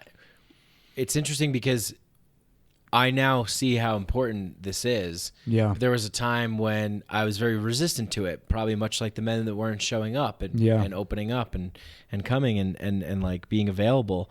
And I think it was just because, like, judgment, I guess. I would look at something and say, all right, look at these guys, like, expressing them. Like, I don't need that. Like, I'm fine. There's this like rationalization where it feels like, there's a natural instinct in me too to like want to like make fun and jab it and just be like, oh, that's, just kind of lame or whatever. What was it like? I guess you have to be at the right moment in your life to be open to that, because I think a lot of men will look at maybe some men's work and just think like, well, I don't really need that. I mean, that's not like, that's for people maybe that have like massive or something, or like, what are these guys doing? They're like holding each other, jumping around a fire. You're like, what is this? Like, who needs this? But I would argue that we all need it. I think it's like very, very healing. But there is this resistance. Do you think that's just from the conditioning? Like, what, you didn't have that resistance. You were pretty open to it. But was there a time where you were resistant? Like, or did you just say, "Hey, this looks like it's going to work for me. I'm going to try it"? Yeah. I think I've always been a very open and just intuitive and empathic kid from a young age. I had a very keen ability. I was very perceptive. I was just able to read a room really well. So I feel like, I've really myself there was some resistance at first. That resistance came from, what's my old man going to think of this? Yeah. Cause that was a big influence in my life around seeing how he showed up as a man and what he communicated to me and how I should be showing up as a man. And then learning throughout my journey, this isn't the healthiest way I could be showing up. And this actually, I'm feeling the hurt from this a lot. And I think that's another thing about me. I'm a highly sensitive person. I wear my heart on my sleeve and I feel really deeply. And I think that's what kind of did it for me. This pain I was feeling by kind of keeping it all inside and trying to do it all on my own. I was like, I can't do this. I'm a sensitive dude and I need an avenue to connect with my brothers and see if they have similar feelings and see if make sure I'm not the only nut in the house. Right. But I still see the resistance. I'm feeling the resistance less now in men. I've seen a lot of friends in my circle open up to it and being like, yeah, that's something I could use. Where in the past, when I would talk about this stuff, it was kind of woo-woo, like hippy-dippy. Right. Like, don't come to me with that shit. Right. What are you doing? Like, right. I'm from fucking Boston. I got this under control. Transitioning that so seamlessly. So good. Knocking on doors in Boston for 2 years, if I can give it to you, guy. Right. Yeah. Right. That's what it is. You just hit the nail on the head. That resistance where I was thinking, where I was coming from, I had sort of convinced myself that I'm like, no, I'm on the spiritual path. Like, I'm good. And like, still this men's work seems a little like, a little like hippy dippy, flotty dotty. Like, I don't need that. Bunch of guys talking about the feelings. The fuck are we doing that for? Right. But I would have no problem doing that in like a ayahuasca circle, for example. But for some reason it just, and I think it was because for me, and I hope we're still staying on track. I'm not trying to divert this, but I bring this up to relate. Like, I never thought, I love my father. I think my father's great. Oh, yeah. It's just that when growing up, there was certain things that I felt like I really needed that I didn't get. Yep. And I had a very combative relationship with my mother. And now I've come to realize, my God, I love my mother, and holy shit, I got some issues with my father. I was like, I never thought about that because I always thought of my dad as like a good guy and everything, and he's a great guy. But he just, the particular kind of man that he is like not really what I felt like I wanted in a man, like in a role model, in a figure to show me the way. I felt very unfocused and like directionless. Like I didn't have a real solid anchor male role model in my life to be like, this is how you be in the world. This is what is good and noble and appropriate and like, but even though he did do some of those things, it just didn't get filtered down through me. I witnessed my father like, crying and like on his knees, like overwhelmed, like, what is this? Like I got, like I can't handle this. I got 3 kids and they're driving me crazy and I don't know what to do. Just do whatever you want. Go away. I don't know. And so I never really realized like how much that affected me. So when I realized that, I'm like, oh yeah, like when I have a family, like I want to lead by example and show and role model what it means to embody healthy masculine, healthy feminine, the whole kit and caboodle, king, warrior, magician, lover, right? The whole of it. Being balanced. Balanced and lead by example and show, strength and honor, just all that really good stuff. Because when we talk about, and I want to hear from your experience too, when we talk about what it means to be a man, I mean, what is that? Right? Yeah. It's like, what is that? What is that? We don't really know, but we are all looking for, answers. Like I look at like someone like Alan Watts, who I love, so 100%. Much, right? Great guy. Like, hey, how would you like for me to be the father? Please, Daddy Alan. I'll be your daddy. So then, I'm your father.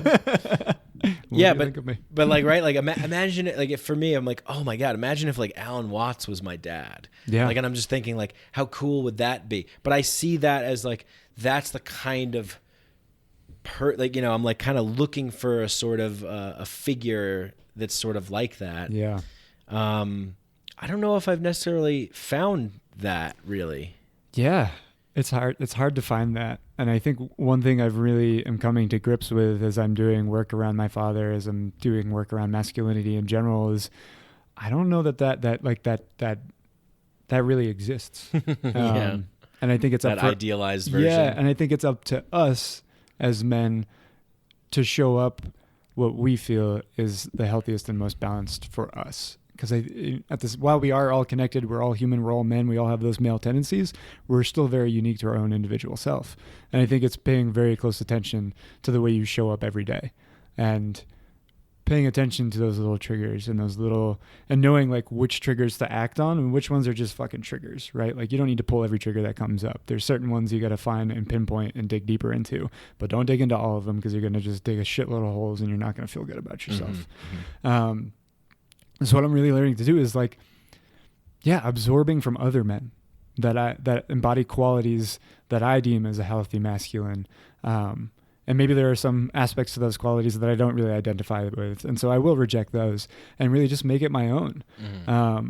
Cause I'm really coming to the grips of like the reason I have had so much anger around my father is because he didn't show up as the man that I wanted him to be, that I believed in, but that's because he was his own man. And I've learned that he's had his own journey. He's had his own parenting experience.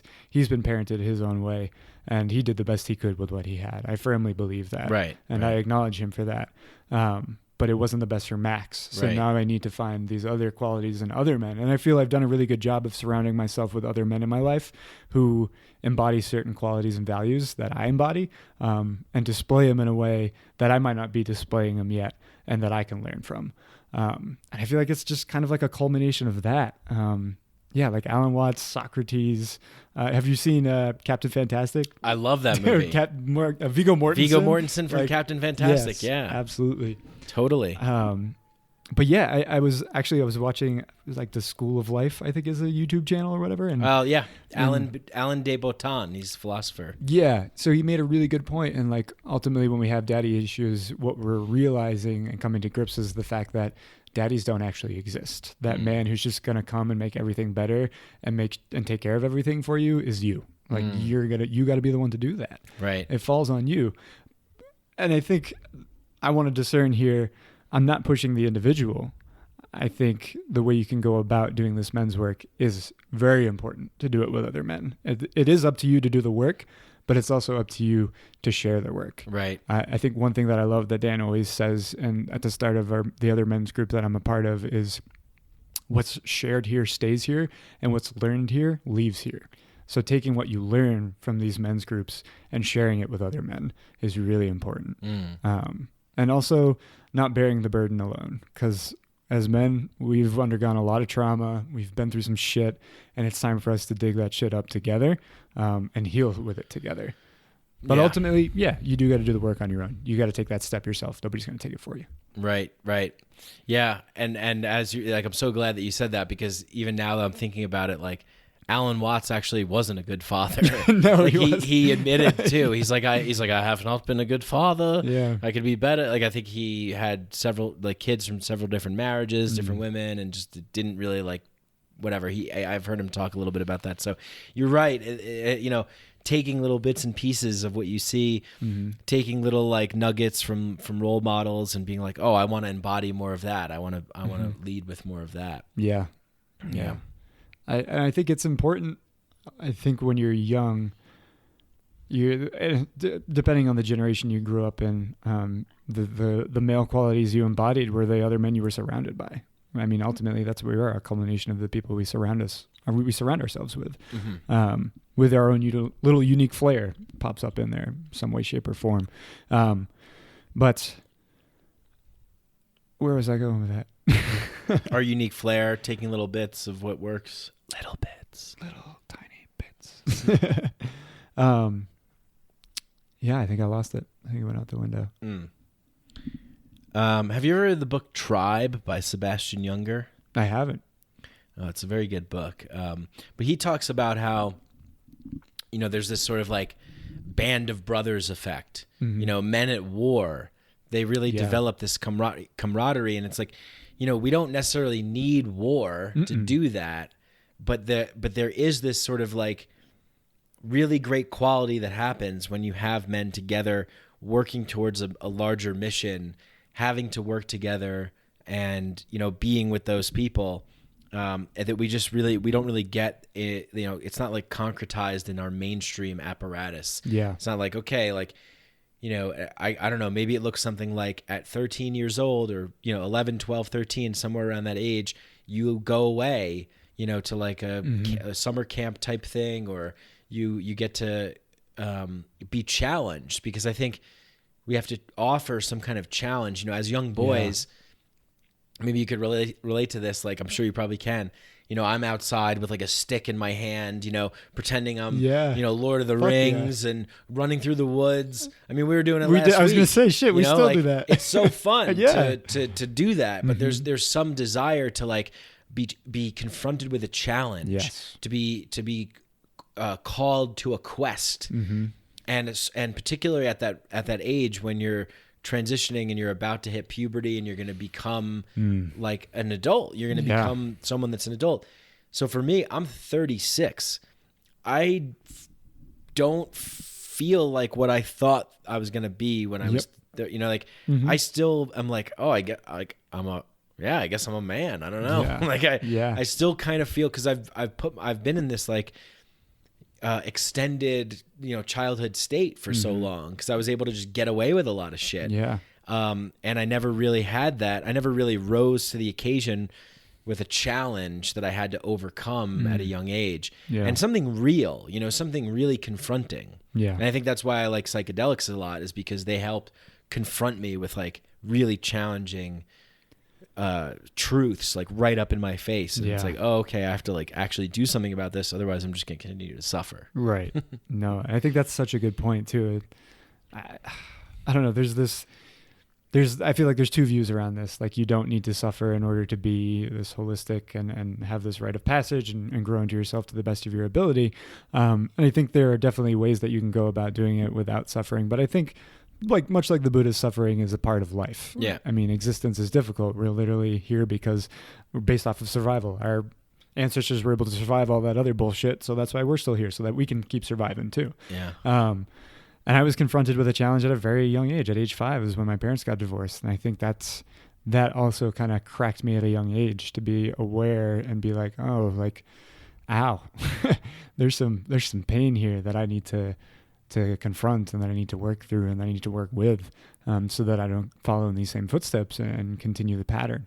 And I think I think that suffering and that initiation through some form of large challenge that arrives in your life is going to, whether you're one of those spiritual people who believes in not needing to suffer or not, I think it's going to find you one way or another. I feel like, that Saturn return, dark night of the soul, I haven't come across anyone in my life who hasn't endured some form of hardship that they had to be confronted with themselves and be confronted with a hard truth that they needed to swallow and digest. And that's hard if you don't have the right support around you. And it's really hard as a man when you're constantly fed this message of like, you got to do it alone. Right. Yeah. Because oh my God, man. Yeah. When you believe that, when you're so indoctrinated and that message is so beaten into our brains and the culture. I mean, look at where we're at. Like, men commit the most amount of suicide. Yeah. Men have the most amount of heart attacks. Yep. Men are more likely to commit violent crimes, more likely to be locked up, thankfully we don't have a draft right now, but when wars happen, men are drafted into war. Yeah. Right? It's seriously. Like, you go, one of the most tragic things that happened, I think, was in recent history, the Vietnam War. This total useless thing that the powers that be just grabbed a bunch of young men and just went, go over there and kill people. Yep. And it tortured them, and it was horrific. Yeah. And they coped with drugs and alcohol and things like that, and a lot of them committed suicide.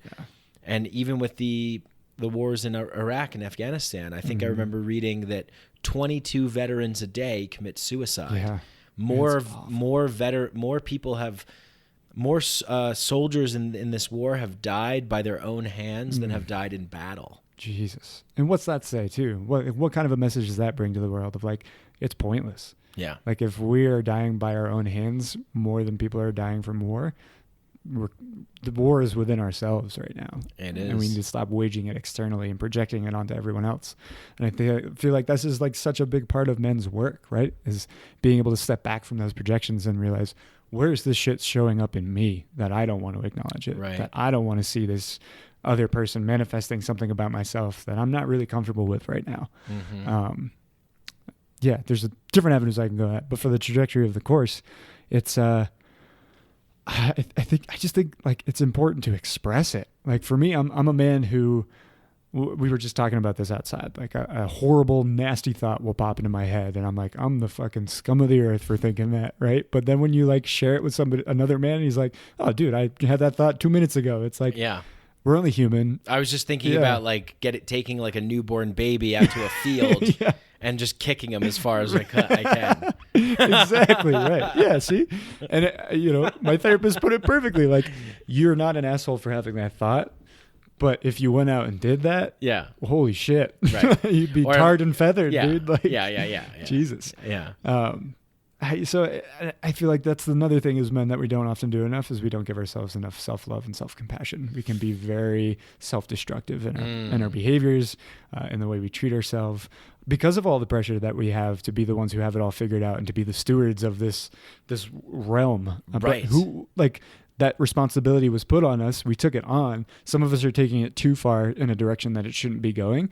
And I feel like that's why we're getting a lot of backlash from women at the same time too, is because this responsibility was put on us and like bought and sold to us of like, you are the stewards of this world. You will decide where we go. Like, what put man in that special little box, to your point of this binaural singularity? Like, why does it have to just be men? Like, why can't it be our sisters? Why can't it be everybody involved in the game of life? I think a big realization I had recently is like, our objective shouldn't be to just capitalize on all these gains. Our objective should be to keep this flame of life alive, because life is a gift. That's how I see it. Yeah. And we've been put on this beautiful, lush earth like Colorado, where we can just roam around and play in the mountains, play Lord of the Rings in the mountains, and like really feel like you're there. But if we don't stop the war that we have in ourselves, I think we're just going to keep this conquer mindset of like absorb all the resources that we have in the world, that because they were put on this earth for a man. Mm-hmm. And like we need to step back from that, and we need a full cosmic perspective. I think Neil deGrasse Tyson talks about that often as astronauts go into space and see Earth from space. The observer effect. Yeah, the observer effect. He calls it this cosmic perspective of, then you can see at that point, like, shit, we're really all in this together. Yeah. But when you go down to that micro, into the dredges, where we're all just sitting in our shit and we don't have the opportunity to kind of jump that far out into space and see it from a far lens, it's hard to conceptualize that. Mm-hmm. If you're just stewing in your shit all day long like that, like who wouldn't be pissed and miserable? I would be. Yeah. Oh man, yeah. You said so many good things there, and it's like, I think we've done it to ourselves. Oh, 100%. Men have done it to ourselves. We've got it, because there's this particular way about our ego to like want to be this like dominant force. Yeah. There is this quality in men, I think, that is it's the shadow side, I think, that reveals itself, that comes out. The shadow king is like the tyrant. It's the shadow warrior is the coward. Yeah. And so it's like this shadow side that comes out that just thinks that like, okay, like the flame, like the fire, well, this thing can just do lots of things. It could burn things. It could tear things down. It could cook me my food. It can keep me warm. I'm just going to use this, right? If the only tool you have is a hammer, everything looks like a nail. Yeah. And so we've been doing that, I think, for such a long time, and not realizing. And I do believe that psychedelics and altered state experiences, especially ones done with intention and ceremony, help us surrender. Yes. Because I think so many men have trouble surrendering. Okay, I don't have all the answers. I don't know. Yeah. I need help. how hard is that for a lot of us to admit? I need help. I don't know. I don't have all the answers. I don't know what to do next. I don't know how to solve this equation. Yeah. I don't know how to, it's like just admitting that, because when we don't admit that, then we just take it on and we operate from a place of scarcity, from fear, from control. Yeah. I'm going to get mine before you do. I gotta hoard, gotta keep, survive, gotta keep going, gotta dominate, gotta win, right? I mean, just like a Trump, right? He was the embodiment of that, the embodiment of the shadow. Yeah, 100%. Nail on the head. I love that analogy. When your only tool is a hammer, everything looks like a nail. That's like, that's the pattern right now. Like, we've got a hammer and we're just nailing a bunch of shit. Like the toddler with his little hammer and peg tool, just going to town. Right. And yeah, we're reaching a point of realization though. And I think, I know it bodes well for men, as we step into this more whole human part of ourselves, instead of trying to, be the ones who have to do it all. Because that's a lie we've been sold and eaten up.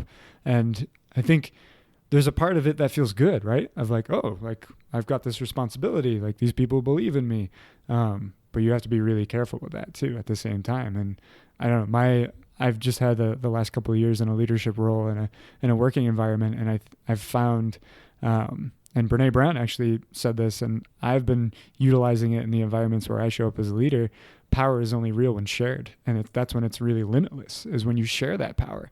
And I found when the people that I was working with, when I shared what I had and gave them autonomy and creative freedom to like run wild and create what they believed that they could create for this after school program we were doing with the kids, it was beautiful. And it was awesome. And people worked well because I just was trusting them to do their job. And but I still feel like we're as a species, we've evolved to this point of knowing like we can have creative freedom, we can handle the creative freedom, but we've been told for so long that, you can't have that freedom, that's dangerous. But when we do give that people the freedom, like look at all the beautiful things that come from it. Yeah. And I think as men, we have such a tight grip, and like to your point of surrender, that's been like some of my biggest work since I stepped foot into this, is just like surrendering and letting go.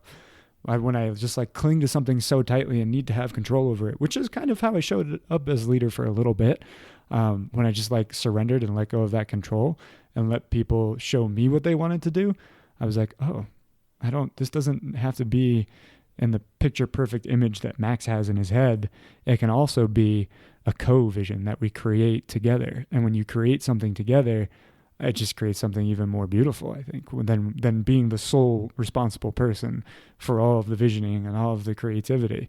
Then you can kind of lean on each other as a tribe, as brothers, as men, to create something beautiful. Mm-hmm. Yeah, 100%. I think that's so important and very much needed. And I see that kind of like waking up. I forget who said this. Someone said this recently. They said, it's not like we're trying to go around and waking up all the sheep. We're trying to wake up all the sleeping lions. Yeah. Hell yeah. And I forgot who said that, but I liked it a lot because I do believe that there's a lot of men out there that are just sleeping lions, that are just like, they have so much power and creativity and potential, and they're not, tapping into it because they're giving into that sort of like the dark side of the force, the immediate gratification, the pleasure, the hedonistic stuff, and the constant need to sort of like stay on that treadmill and provide and earn, win the game of life by accumulating the most amount of things or money, status, power, that kind of thing.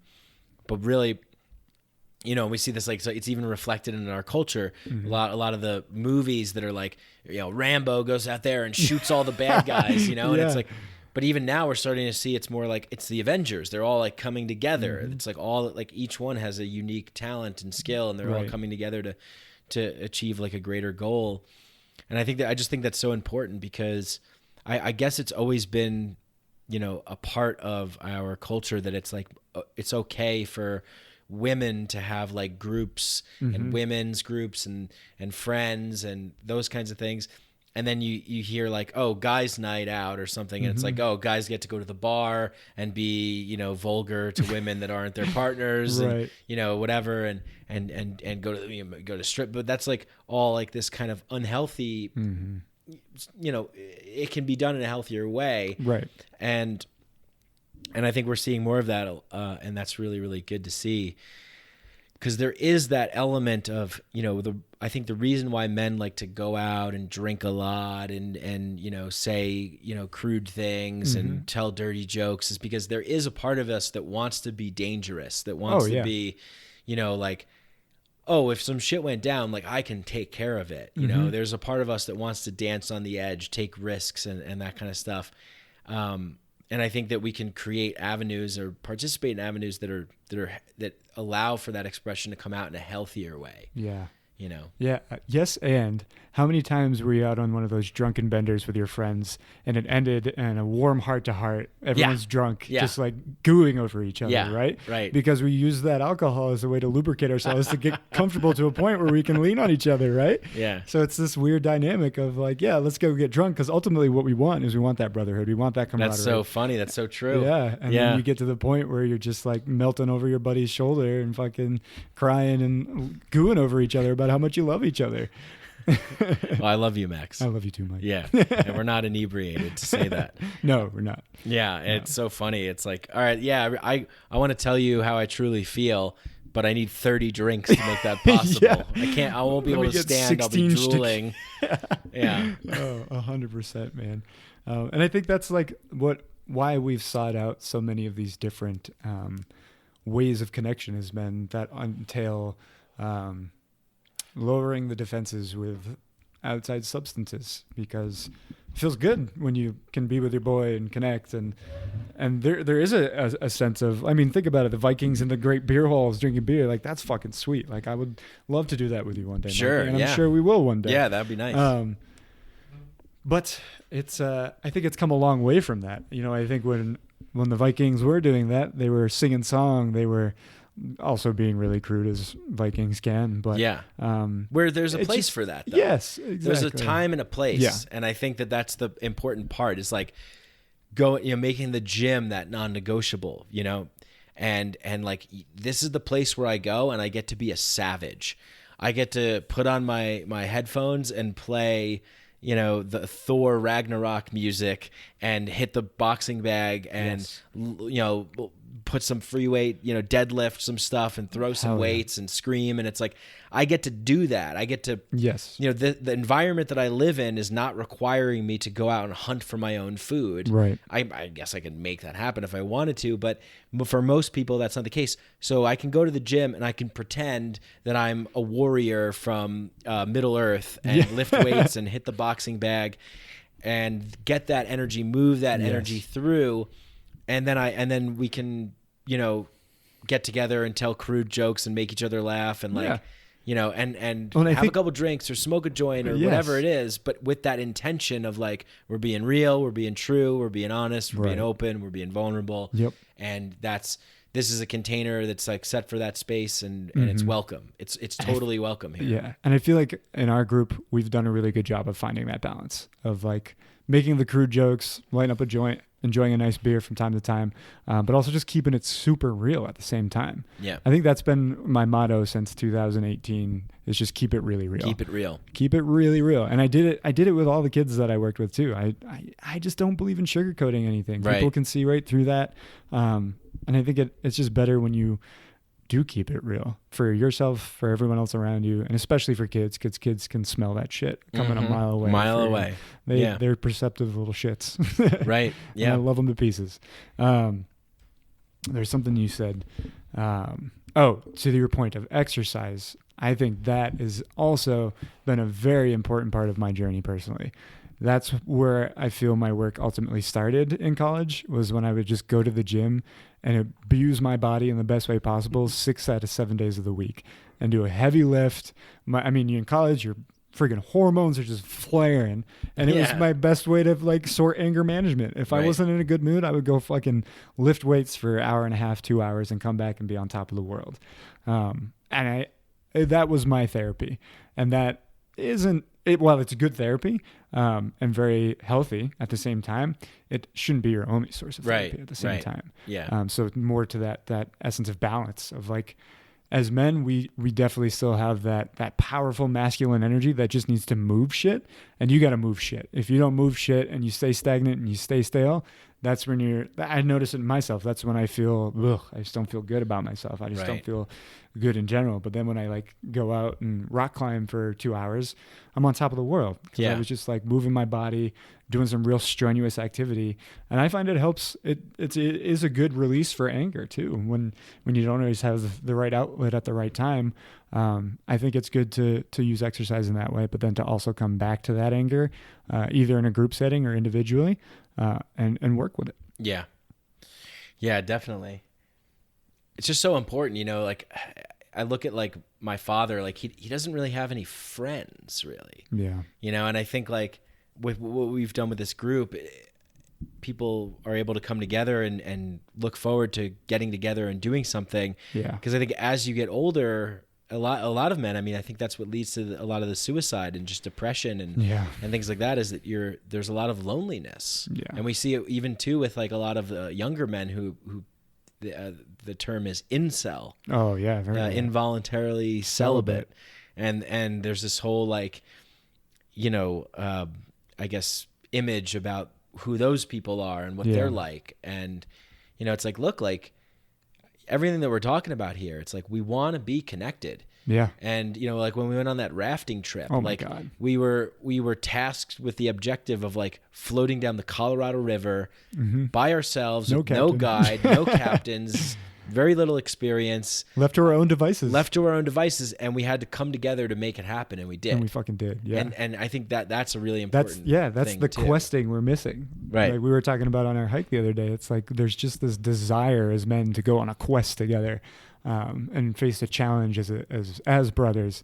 And when we took that rafting trip, you're right. That's exactly what it was for myself too. It's like, all right, here we are as brothers facing down this challenge together. And it felt good to do it next to my brothers. Yeah. It was like, it felt like its own kind of rite of passage in this way. And I think the group, you see it in the group today, like we're so much closer because of that quest that we went on. Yeah. And I think it's important to find good quests to have. Good quest to You have. got to have a good quest. Yeah. It's essential to like a spicy and good life. It is. And there's something about being outside, being in nature, being with the elements, surrendering to that, balancing it, knowing how to facilitate yourself and others within that, and then sitting around a fire at night and just, you know, sharing and opening up and staring into the flames. You know, we were talking about this before about the flame, and it's like, it can do so many things, but it can also scorch and burn and destroy.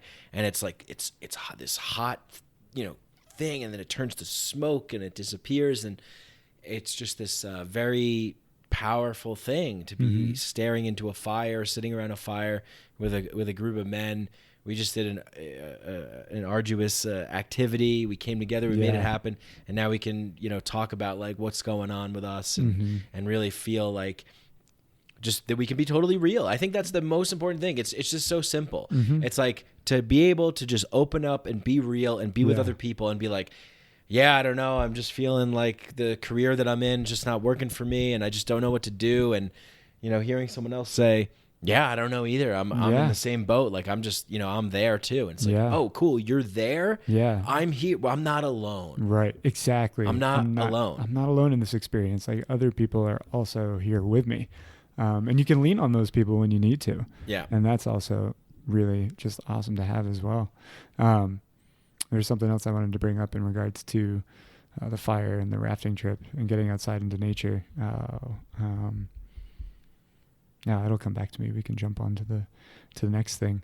And I think, as we're talking more about fire, like sitting in a circle as men too, I think has been one of the most healing things for me. I mean, it was such a common thing our ancestors did way back in the day. It was sit as a council of elders, as old men or young men, or even old men and young men, to sit in a circle together and to speak. And I feel like that's why we just have a bunch of grown-ass men stumbling around the world, because we don't have that counsel, that ritualness anymore. Yeah. We're not leaning on our other men like we used to hear about their experiences with certain challenges that they may have faced that could have a pearl within it that might help another man go off and work through this challenge. Right. And especially because so many men... Oh, sorry. No, go ahead. Go ahead.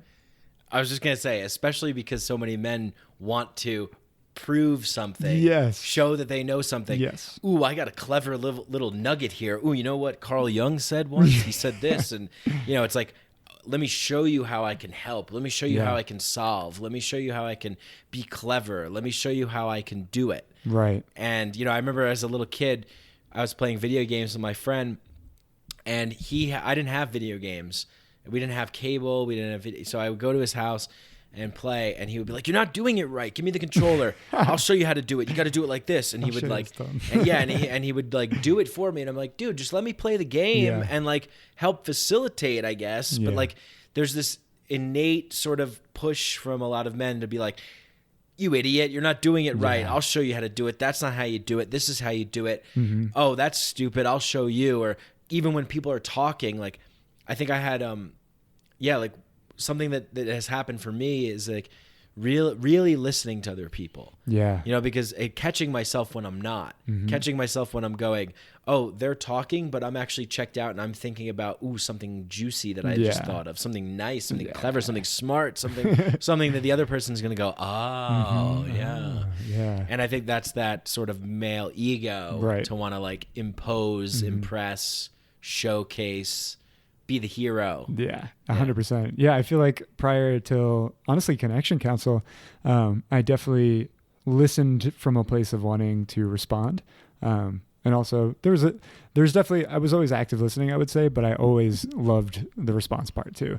And if somebody was talking and I thought of a response in the middle of what they were telling me, I would often like hold on to that, my response in my head, and then miss the last half of what they were saying because I had this like perfectly crafted response in my brain that I needed to share. Yeah. And now this shifting to this lens of listening from a place of curiosity, I've noticed has allowed me to ask more intentional and thoughtful questions and learn more about where this man or woman is coming from, rather than trying to like have that ego and solve and just like be the one who can fix this problem. Because I think that's another archetype we can play as a man as well, is the fixer.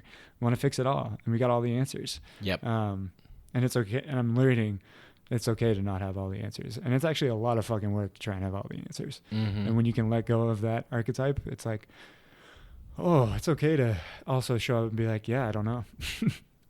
Yeah.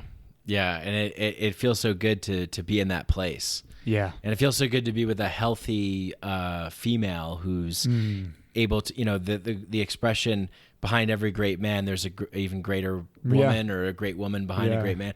So true. I feel like that's so true. And, I think more men can have access to that. What I've seen is, and what I grew up with was a very unhealthy view of women. Yes. And it was very much... It's a big much... East Coast thing. Yeah, big East Coast thing. But it was very much like, that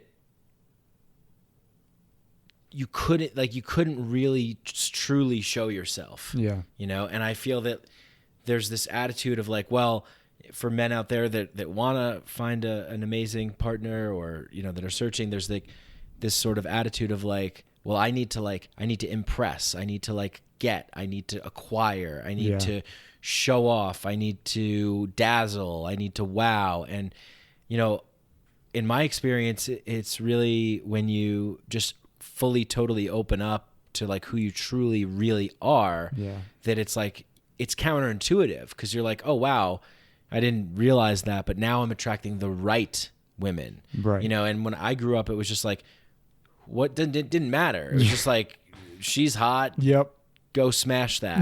Okay, 100%. I smash. And then I tell my friends, I smashed that. And they're all like, yeah, you smash. And it's that's such a good way to put it too. I mean, that's ultimately what it was. And it's like, men are notoriously celebrated for that in the masculine culture, and then females are like bashed for that in their culture. And it's like, why the fucking split? Like, right. It's weird. And I never felt good about it either. Like I never felt like that was what I wanted, really. Yeah. It's just like felt so empty. And there's so much of the promises of what this Western culture offers to men are all these like tricks. Yeah. It's all these like, oh, this is what you really want? Well, we have this. It's instead of getting the coconut, you get the can. We'll get just the can. There's nothing inside, but like you get it. It's like, wow, look at this. I'm gonna put it on my trophy case, and it's like these fake plastic trees, these consolation prizes, these things, these substitutes for the real thing. Mm-hmm. And they say like, well, this is what it is. Yeah. So be grateful. Mm-hmm. You're going to get this. Yep. But yeah, there's so many more dimensions. And growing up, I was only exposed to like one dimension of masculinity. It's like, you're tough. Yeah, that's it. Yep. You're tough. You're muscular. You're strong. You dominate. You take what you want. You treat everybody like objects, and you just acquire. Yeah. And that's it. You know, and you just go that way. And the reason why I brought up having a good female in your life, good partner, good woman, is because that's, ultimately it's like the men's work and everything is like so we can show up better in those relationships. 100%. So we can show up better when we have families and we have children in all of our relationships, so we can relate better to the feminine aspects of ourselves and then to the ones that we're seeing in front of us, the people that are joining us for our journeys. 100%. It's so true. And I think for a while too, there was this, I don't know if culture is the right way to put it, but this aspect when a man got into in a relationship with a woman, she was often like the savior, right? She was the one who pulled him out of that rut and like inspired him to go and do his thing. But now I think our women are speaking out of like, we don't want that responsibility, and that's not our responsibility, and it's not their responsibility.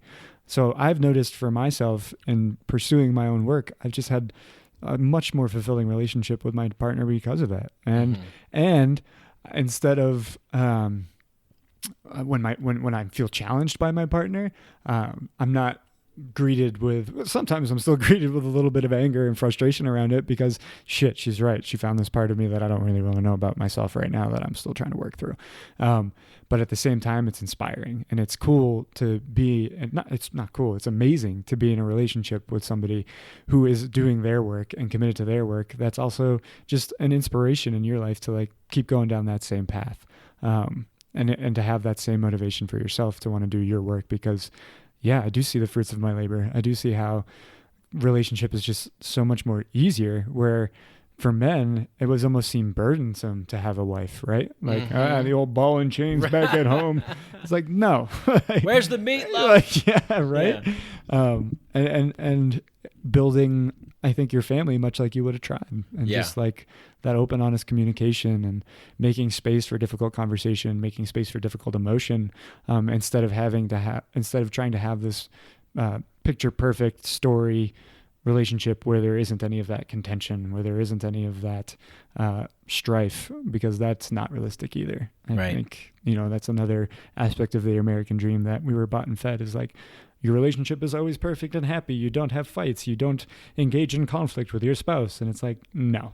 Right. That's a necessary part of relationship. Like, you need to have conflict it's like pressure builds diamonds, right? Like, when you're clearer about each other's intentions and each other's triggers and each other's ways, I think it just makes for a better flow of a relationship. 100%. Yeah. And I think that it's, it's like escaping that sort of binary paradigm, that lack of nuance, that black and white. It is what it is. This Robert Bly talks about it actually in his book Iron John, where he talks about the how we've indigenous communities and tribes of the past, and I forget which ones, if he specifically identified. I'm pretty sure he did, but it's escaping me. But he talked about how it wasn't just Father Sky and Mother Earth. Right. That it was Father Sky, Mother Earth, Mother Sky, and Father Earth. Yep. Yes. And I think when you're in when you have two people that are doing their work to explore the masculine and feminine within them, both on, if you're in in your partnership, that you then all of a sudden that quad dynamic starts forming. Yeah. It's not, and Bly talks about it in a way where he says, we've cut off completely everything, and we've been living in this world of just Father Sky. Yes.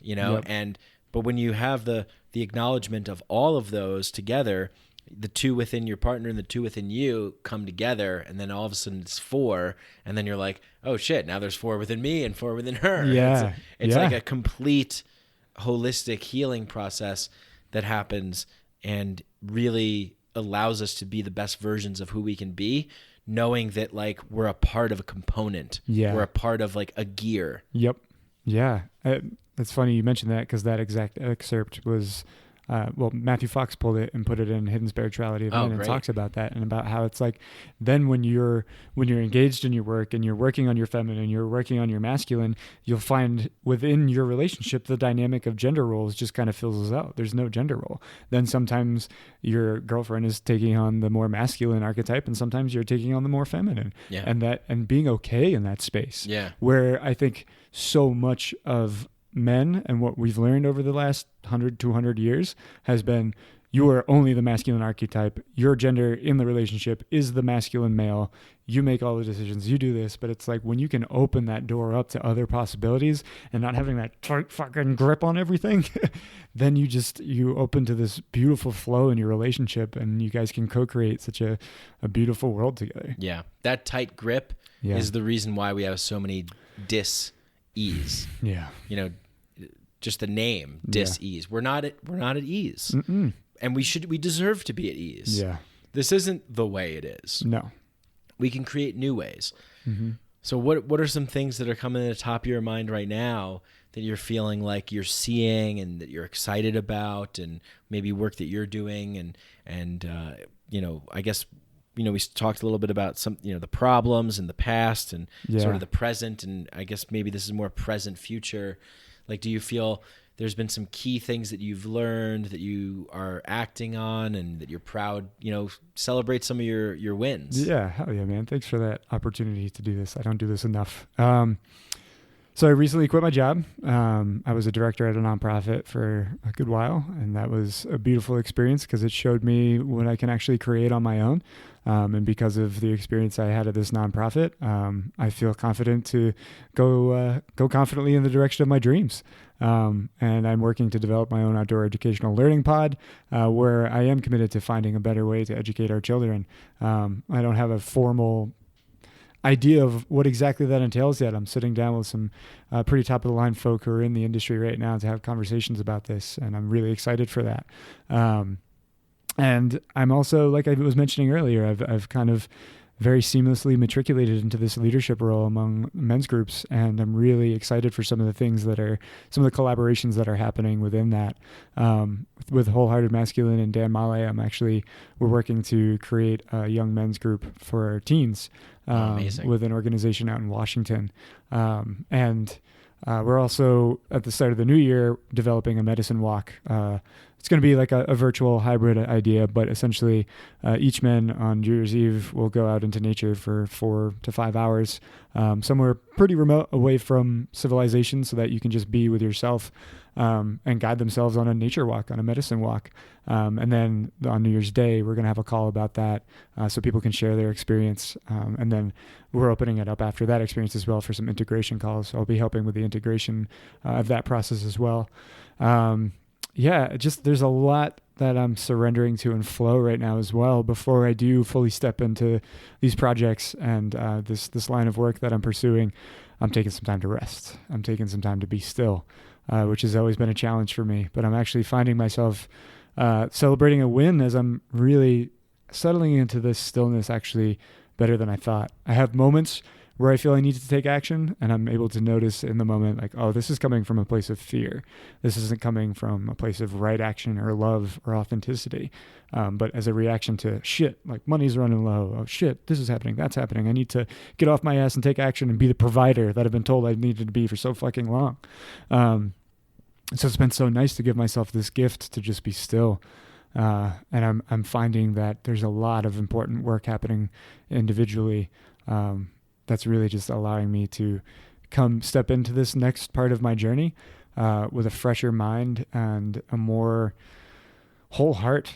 And that feels really important before I do set out to do these projects, because these next projects that I'm embarking on are so authentic and so true to who I am and to what I want to be doing for the rest of my life. So I want to make sure that I really honor myself leading up to this next important chapter, that I give myself the time I need to be still, to rest, and to be aware of what comes up during this time of rest. Amazing. Yeah. Congrats, man. Thanks, man. I'm happy for you. Yeah. Yeah. And I just know you're going to be you're doing amazing work. Thanks, man. You know, and it's like, you're already doing amazing work. So it's like, can't wait to see what comes next, because it's no doubt going to be amazing as well. Yeah. Thanks, Yeah. man. I'm excited to be on this journey with you. Yeah. Thank you. Yeah. And I'm feeling more called to that too, because it was like so obvious to me. It's like, I should probably step into this more. It's just, again, that, Robert Bly book, Iron John, that I love so much, that I lend to you, and where he says, where a man's wound is, his genius lies. Yeah. And it's like, that is that healthy king energy as well, as like giving back to serve. How can I serve? Being a king, the shadow side is the tyrant that takes and comes from that place of fear. Yeah. And I think from the dawn of civilization, men have been coming from a place of fear. And, Jenna and I watched a movie recently where it was called The Kingdom of Heaven. Oh, with Orlando Bloom? Orlando Bloom. Yeah. And it was just funny, because I was, while I was watching the movie, I noticed that, in all these movies, all these wars, all these things, it's always like, well, they're going to attack us, so we got to scorch them first. It's like everything burn or get burned. Yeah, everything comes from this place of fear. Yeah, everything comes from this place of scarcity and fear, and we got to move and we got to strike first before the others do. Ooh. And I'm seeing now more, as I'm a part of men's groups and I'm a part of things, that collaboration and creativity and sharing in a healthy competitive way is really helpful. Exactly. And I like that healthy competitive, because I feel like that's so much of what I get out of our men's groups, is more of that drive and that fuel to keep continuing down this path, because I'm surrounding myself with other men who are doing the same thing. And it just keeps your wheels going. It keeps you moving. And I think that, to your point, that's such an exciting thing, is to see us branch away from that unhealthy competitive nature. And I'm seeing so many more men, to your point, step into this healthy competitiveness of like, rather than me beat your ass, why don't we do this together? And I'll meet you at the finish line, kind of a thing. Yeah. Yeah. Yeah. Totally. So what about Hikerodose? You've got some exciting new wins going on. What are you most excited for right now, and how are you feeling with your wins that you've had?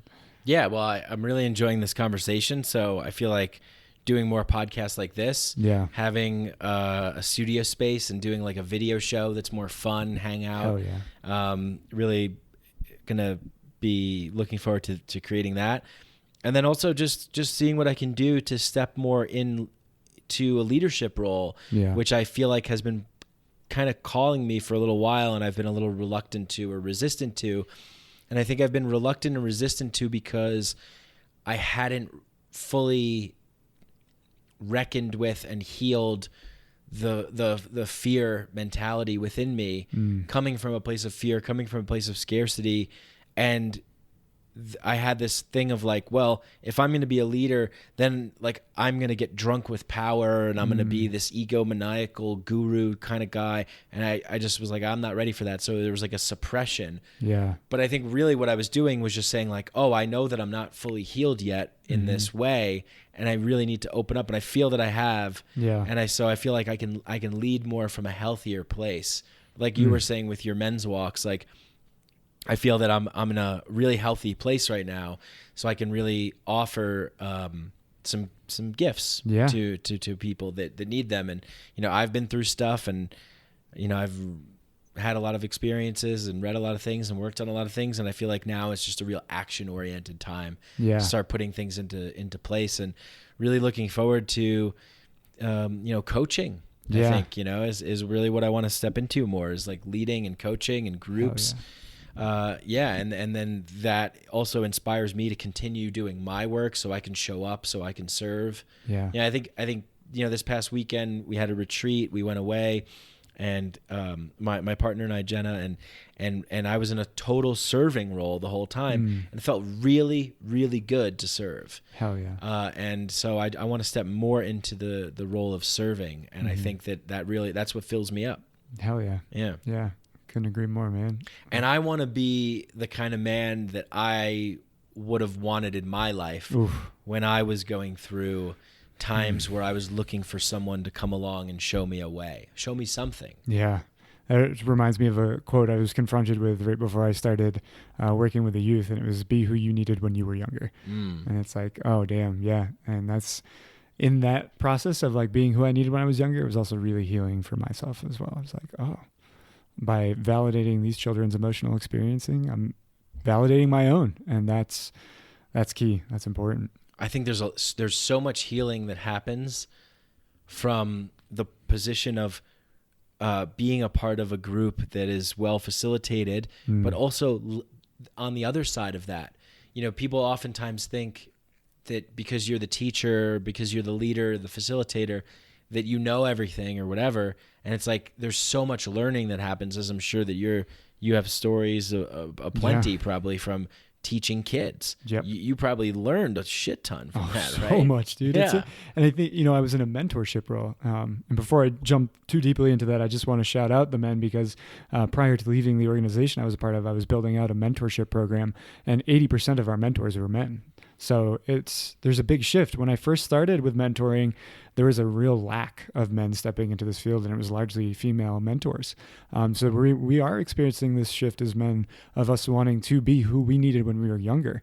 And to your point, you learn so much when you step into that mentorship realm, because it's give and take. It's not just you providing all the answers and showing every step of the way. No, there's a force involved there, and you gotta tap into it and really show up wholly with your mentee that you're working with. And I learned so much from my mentees at the same time. They showed me so many parts of myself that I needed to honor, that I needed to acknowledge.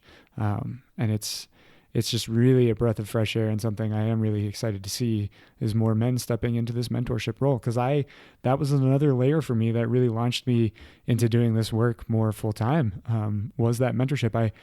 Even as a teacher, I was like, I feel more like a mentor than I do a teacher. And that's the role that I want to occupy, and I want to be in that space. I feel like that's when I'm at my creative genius, is when I can learn from this other individual while also share what I've learned at the same time, which is like, that's so much of being human, is that connection and that relating and sharing and learning.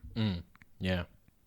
Yeah. What do you think are some things that you're needing moving forward, like that you're maybe excited about participating in, building, creating, but what are some things that you're feeling that you really want to see, you want to be a part of, that you're craving, that you need?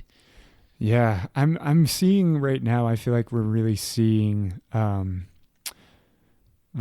crest coming of the wave of the men's movement. And I'm really fucking excited to be in that wave. This feels like a long time coming, and like something we've just been ignoring, an innate part of ourselves we've been ignoring for so long. And it feels like we're remembering. We're getting back into that space of remembering what it means to be a man. And it's not this bullshit that's been fed to us for so long. It's just so exciting to see other men stepping back into that and remembering that and practicing that. And it's not easy work to break this old programming. So just mad props to all of the men out there who are taking steps to do that. Also really excited to start my own men's groups, do some collaboration work with Micadelic too. That's going to be really exciting to see what we put our heads together and can create. And yeah, I feel like I'm in this state of rest that I'm in. I'm really surrendering to the flow of the universe, and I'm really just kind of co-creating with it right now. And I'm not forcing anything, which so much of my masculine energy was directed at forcing some form of creation. Yeah, make some shit happen. Yeah, just making shit happen, which is important. You got to know when to take that step towards action. But I feel like I'm in this place right now of just kind of like the war room scene where the men are standing over the map. I feel like I'm standing over my map right now, and I'm just seeing where the movements are exploding and asking to join and asking to be a part of, and how can I help? And that's really exciting to kind of step back and be in that place and just kind of look around and see what's around me, what doors of opportunity are opening up. And I'm also excited. I've been certified in the spiral method. I'm really excited to bring that to education, because I see that as just a stepping stone and a tool that will help teachers and young students to learn how to connect again in an authentic and a vulnerable way. And in a way that's not meant to take care, but in a way that's like to validate the emotional experience of the other individual, which I feel like when you're in a teaching environment, it's very easy to step into that caretaker realm. So to show how we can connect and be vulnerable and authentic, while also empowering these youth to know you have the tools you need to be able to handle yourself in this difficult emotion and this difficult challenge, whatever you might be facing, while also sharpening some tools of theirs that they have on their tool belt at the same time. I'm really excited for that. And yeah, I feel like, while this 2020 has just been such a hellish year for so many of us, there's promise in that. I don't know. I'm a firm believer in chaos being a form of order. Chaos comes before creation. So I'm really excited to see what more creation comes out of this traumatic event, because I think, any artist will tell you, and we've seen firsthand, artists who come out of trauma tend to create some really incredible things. Yeah. So I am excited to see the art culture that kind of blossoms out of this as well. And I think it's taking shape in so many different forms, not just men's work, but look at all the reform that's happening with cannabis. I'm excited for that. Yeah. I'm excited to see us come back to plant medicine and step away from more of like that pharmaceutical shit that we're just pumping our bodies with chemicals to stop them from doing what they're supposed to do. Yeah, totally, man. I think I see that happening more and more. Again, it's this more and more people are just saying this isn't working. Yeah. And in psychedelics, I've seen so many people who you never would have thought would have been involved in psychedelics. I remember my first time going to the ayahuasca center thinking it was just going to be a bunch of Burning Man people with dreadlocks and hippies and stuff. Yeah. And it was just regular, like people from all walks of life, grandmothers, grandfathers, fathers, mothers, people from all around the world, all walks of life, people that have never done any drug ever in their life, no psychedelics, nothing. And just, they came at a point of desperation going, I've tried everything, and I heard about this, and I think it could help. And man, like majority of them get cracked open, and things start to spill out, and it gets out, and you share it in a circle with people, and you go through the experience, and it changes you. It gives you a reminder of who you truly are, this infinite soul, this being that has the capacity for so much creative love and potential, and to untwist all those stuck parts. And like I'm just such a big believer in that sort of modality of like a challenging experience kind of like cleansing or purging you, and then working through that. And so, what I'm looking to create is some kind of retreat type of situation where men can get out into nature, get together, create some kind of like container to allow for some hero fantasy fight kind of energy to take place. Yeah. And also for, deep, vulnerability and emotional connection, as well as camaraderie, team building, but just being out in nature under the stars, around a fire, drums, chanting, expression, just true, raw, real expression. And it can be, and I'm also interested in how to create an appealing door that opens up into that. Yeah. How to create an appealing avenue that says, hey, this isn't like, like men's work, like necessarily. Right. This is like food for your soul as a man, or something along that. Part of a well-balanced diet of being a man. Right. Right. Yeah. Well, so much of what you were just talking about, that sitting in circle in the ayahuasca ceremony and going to these retreats, that's healing. Yeah. That's the healing we're looking for. I think we're starting to become more aware of the quick fix doesn't do the job. Right. Because we're not actually unpacking our own shit. We're just looking at a Band-Aid to put over it for the time being, so we don't have to look at it for now. Right. And that's another thing I'm excited about. I'm starting to see a shift in that mental health mindset of like, you got anxiety and depression, which sometimes those things need a little help with some medication, but I think it also needs to be paired up with the work, with the therapy, to unpack it, to understand why these things are arising inside of you.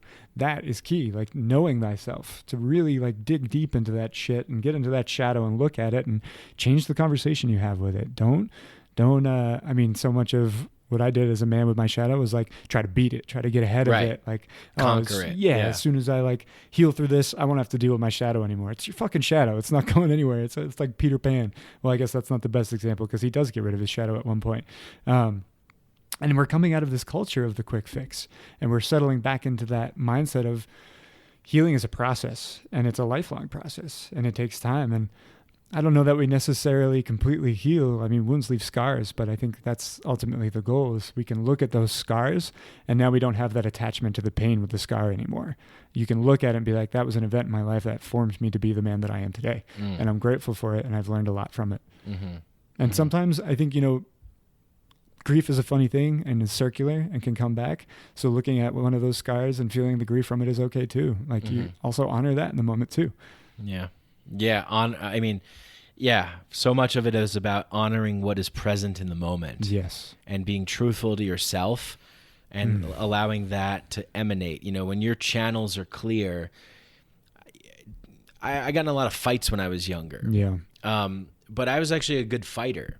Right. And I think one of the reasons why I was a good fighter was because oftentimes I would see people getting into fights and there would be this like, would you say, this back and forth of like ratcheting up to a fight.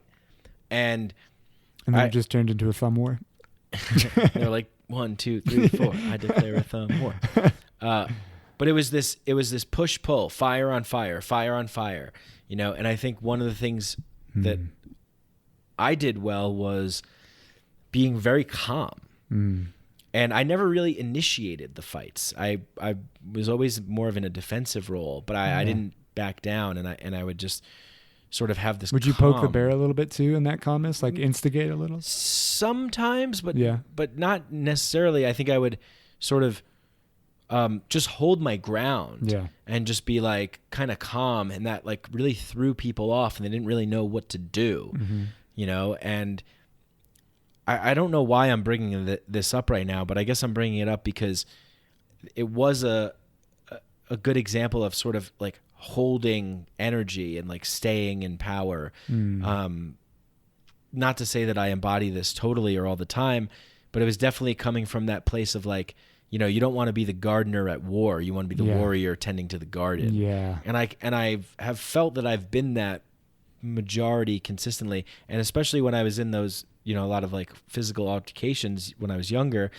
I always came from this place of like, I'm just gonna be ready. And if something like I'm not like this person's screaming and they're like yelling and they're pushing me and I'm like, okay, yeah, okay, right? It's like like if you're like the biggest, baddest fighter, you're not like, yo, I'll fucking kill everyone here. Like you're just kind of like that silent, strong, like kind of like curious, like what's this guy all about? It's just poised, calm.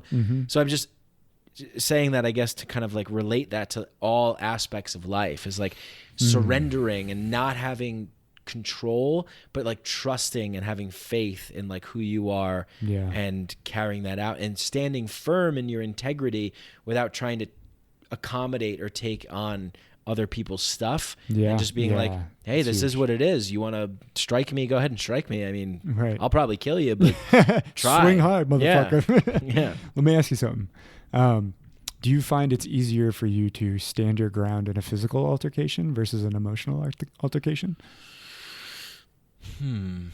Yeah. I think that I get wrapped into emotional stuff a little bit more because because I didn't know how to. I'm healing it now, but like I didn't know how to deal and process with those emotions. I think I learned pretty quickly early on that like, oh, I could like beat people up and I'm kind of strong, and so like I can just use that as like as a way to it's like I knew that I could do that. I knew how to process that. I knew how to maneuver in that lane. And with emotional stuff, I was just like, well, all I know is how to like fight now, and like I don't know how to like do anything else. Like all I know is like the hammer thing, So emotionally, definitely. It's difficult, man. And I feel like that's one thing men struggle with most. Like I feel like so many of us are ready to step up in that physical manifestation of conflict, but when it comes to your partner bringing up a sensitive subject that might pull a few strings on your own heart, it's like you get real fucking tense. Yeah, it's like I could punch you in the face and kill you,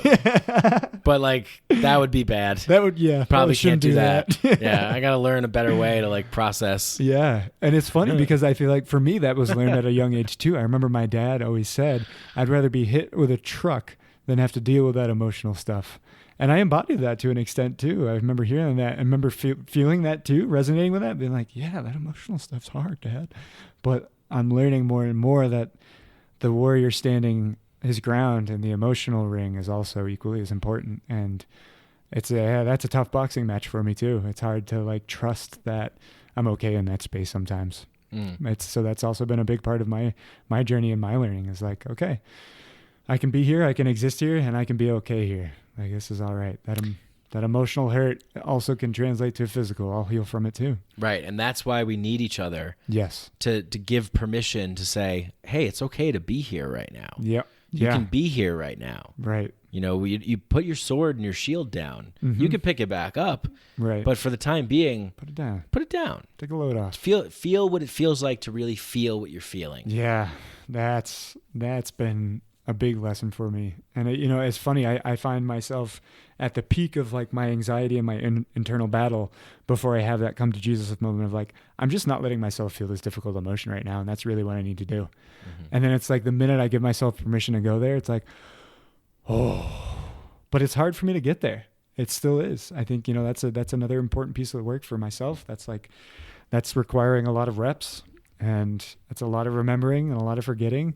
And I think I want to share that in an effort to express, like, as men, like, it's not easy work. So if you start it and you feel like you're failing at every corner, you probably are. And that's a good thing. And give yourself permission. Allow yourself to do that, because I think a lot of us men will beat ourselves up because we didn't nail it the first time. Right, exactly. Damn it, I reacted to what my partner said and I yelled at her and I feel bad because now she's upset. I didn't handle that emotional energy properly. I failed. Right. I failed. I'm a failure. You're cast out to the seas. You fall into that dark pit and you can't get out. Right, but it's like allowing yourself that permission to fail, to be okay with not being perfect, and to just doing what needs to be done to mend it and move forward through it in a healthy way. Yeah. And I feel, to circle back to education a little bit too, like that healthy level of failure, that healthy view of failure, and viewing failure as your greatest teacher rather than this big fearful experience. How many of us have failed millions of times in our life and are still sitting here this very day? Yeah. It's like, so why are we still wrapped up in this fear of failure? It's because that's what's preached at the schools, maybe not directly, but in an indirect way now through this testing, through this exorbitant amount of testing, and not getting the right score, and then having either a meeting with a principal or an administrator, or having parents come in to have this conversation of like, well, they're not at their goal and they need to be here, but they're here. That's pretty damaging. And like to this, one of my favorite analogies is time zones. Everybody's in their own time zone and they'll get there when they're supposed to get there. That's how we need to be catering our education system more, as acknowledging the time zone that this child is in, and they'll get there when they're supposed to get there. But if we can walk alongside them in this journey and not hold their hand, but empower them for those moments when it does get really difficult, and show them what they're actually capable of, and let them get a glimpse at their true potential, I think that's when we'll start to see a bigger shift in our youth, in our culture, when we can accept failure as a part of life and as our greatest teachers. And instead of refusing to look back at those failures and acknowledging them, learning from them so we're not repeating these mistakes that we continue to repeat in our society day to day. Yeah, and that's how we fix the problems that we face in the world. Because I think ultimately what everything is about is making things easier, decreasing the amount of suffering and trauma, and increasing the amount of connection and cooperation, so that we can really enjoy the fullest of this experience that we're living right now. Yeah, exactly. And that to me is like, that's the ultimate, enjoying this present moment to the utmost, because that's all we got in this gift of life is presence, being with it. Like, there's no today, there's no tomorrow. There is a today. Sorry, there's no tomorrow or yesterday. There's just right now. And that's been my biggest, another big learning for me, is just being present even when I have that difficult emotion come up. Instead of trying to escape and get away from it, being present with it and being like, I got some heaviness on my heart right now. And that's okay. And I can exist in this difficult place, and still, like a phoenix, rise up out of the ashes and spread my wings and keep going. Yeah. And being with that, it's really important to acknowledge that we're not trying to eliminate it. We're trying to basically acknowledge the fact that, like, hey, certain things are going to come up that's going to trigger us, and we're going to feel a certain way, probably go into that reactionary phase of how we were conditioned to deal with this, go into those old coping mechanisms to learn how to deal with this. But okay, understanding and acknowledging, here comes that energy, here comes that feeling. Okay, allow it, give it space. Yes. If there's something that I need to do right now, just say, hey, look, I need some time. I just need a little time. I need a little space, and then I'll be back. Yeah. Go tend to your garden, plant it, nourish it.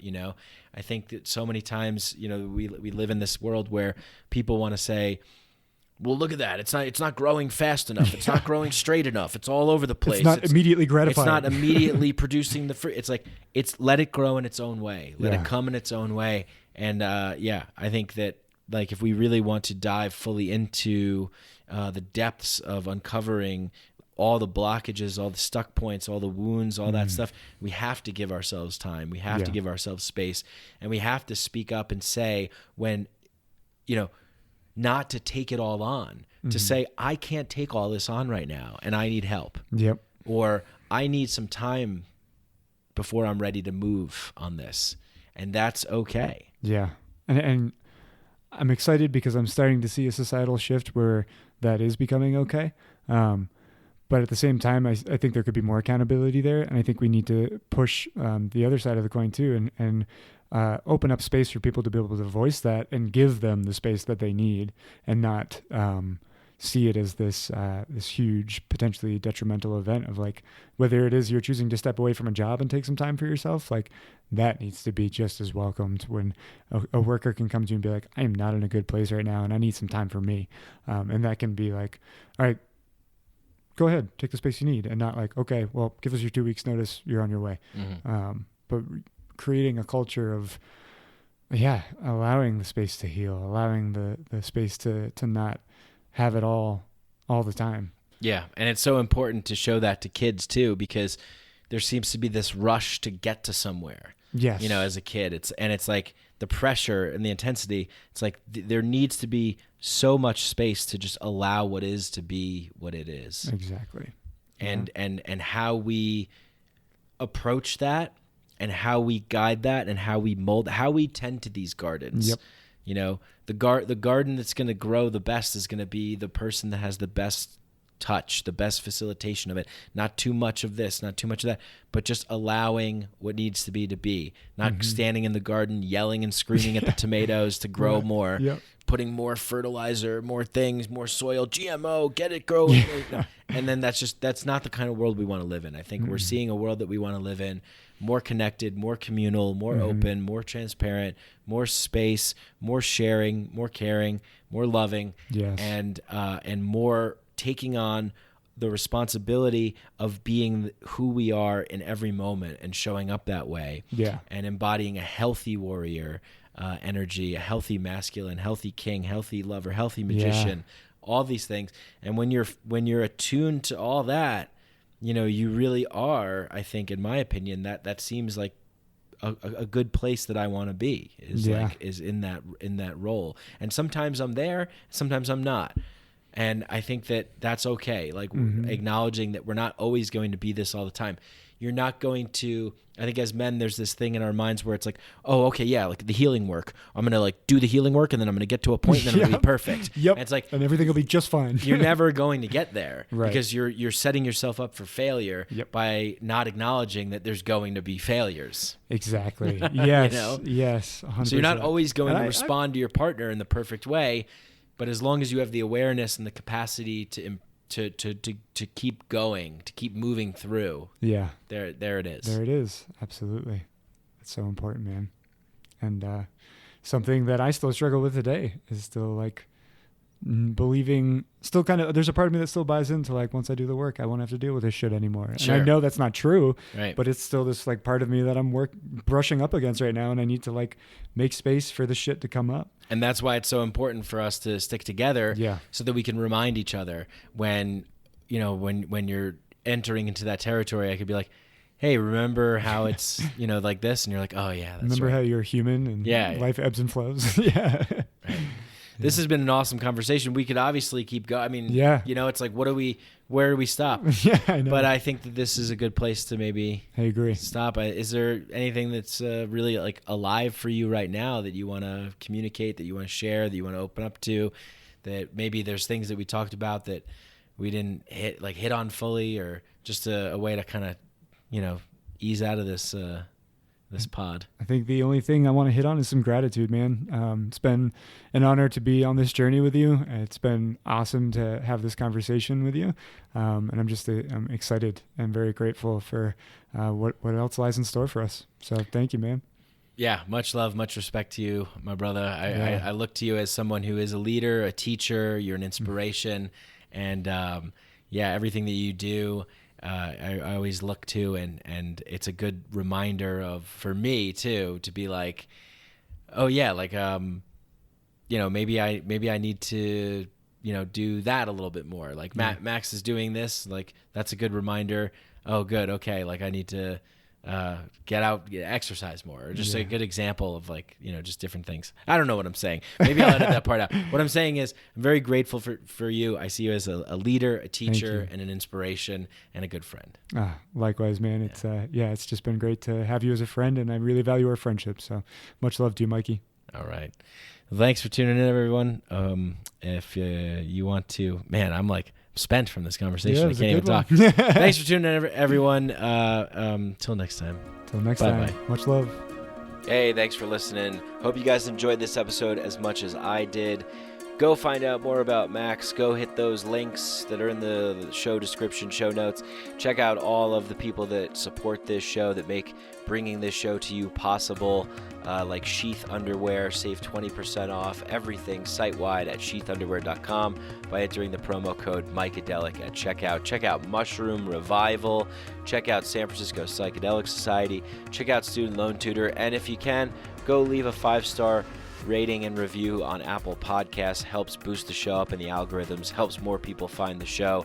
And consider becoming a Patreon member. Go to patreon.com/MikeBrank and sign up for as little as $5 a month. Get access to bonus content, all sorts of cool goodies coming, and the Inner Sanctum Discord chat group. So hope to see you all over there. Thank you so much, and stay tuned for more information about my individual coaching sessions and groups that will be coming up. If you'd like to know a little bit more in advance, get in touch with me at micadelicpod@gmail.com. Thanks to Danny Barnett and Galaxia for the music. Peace.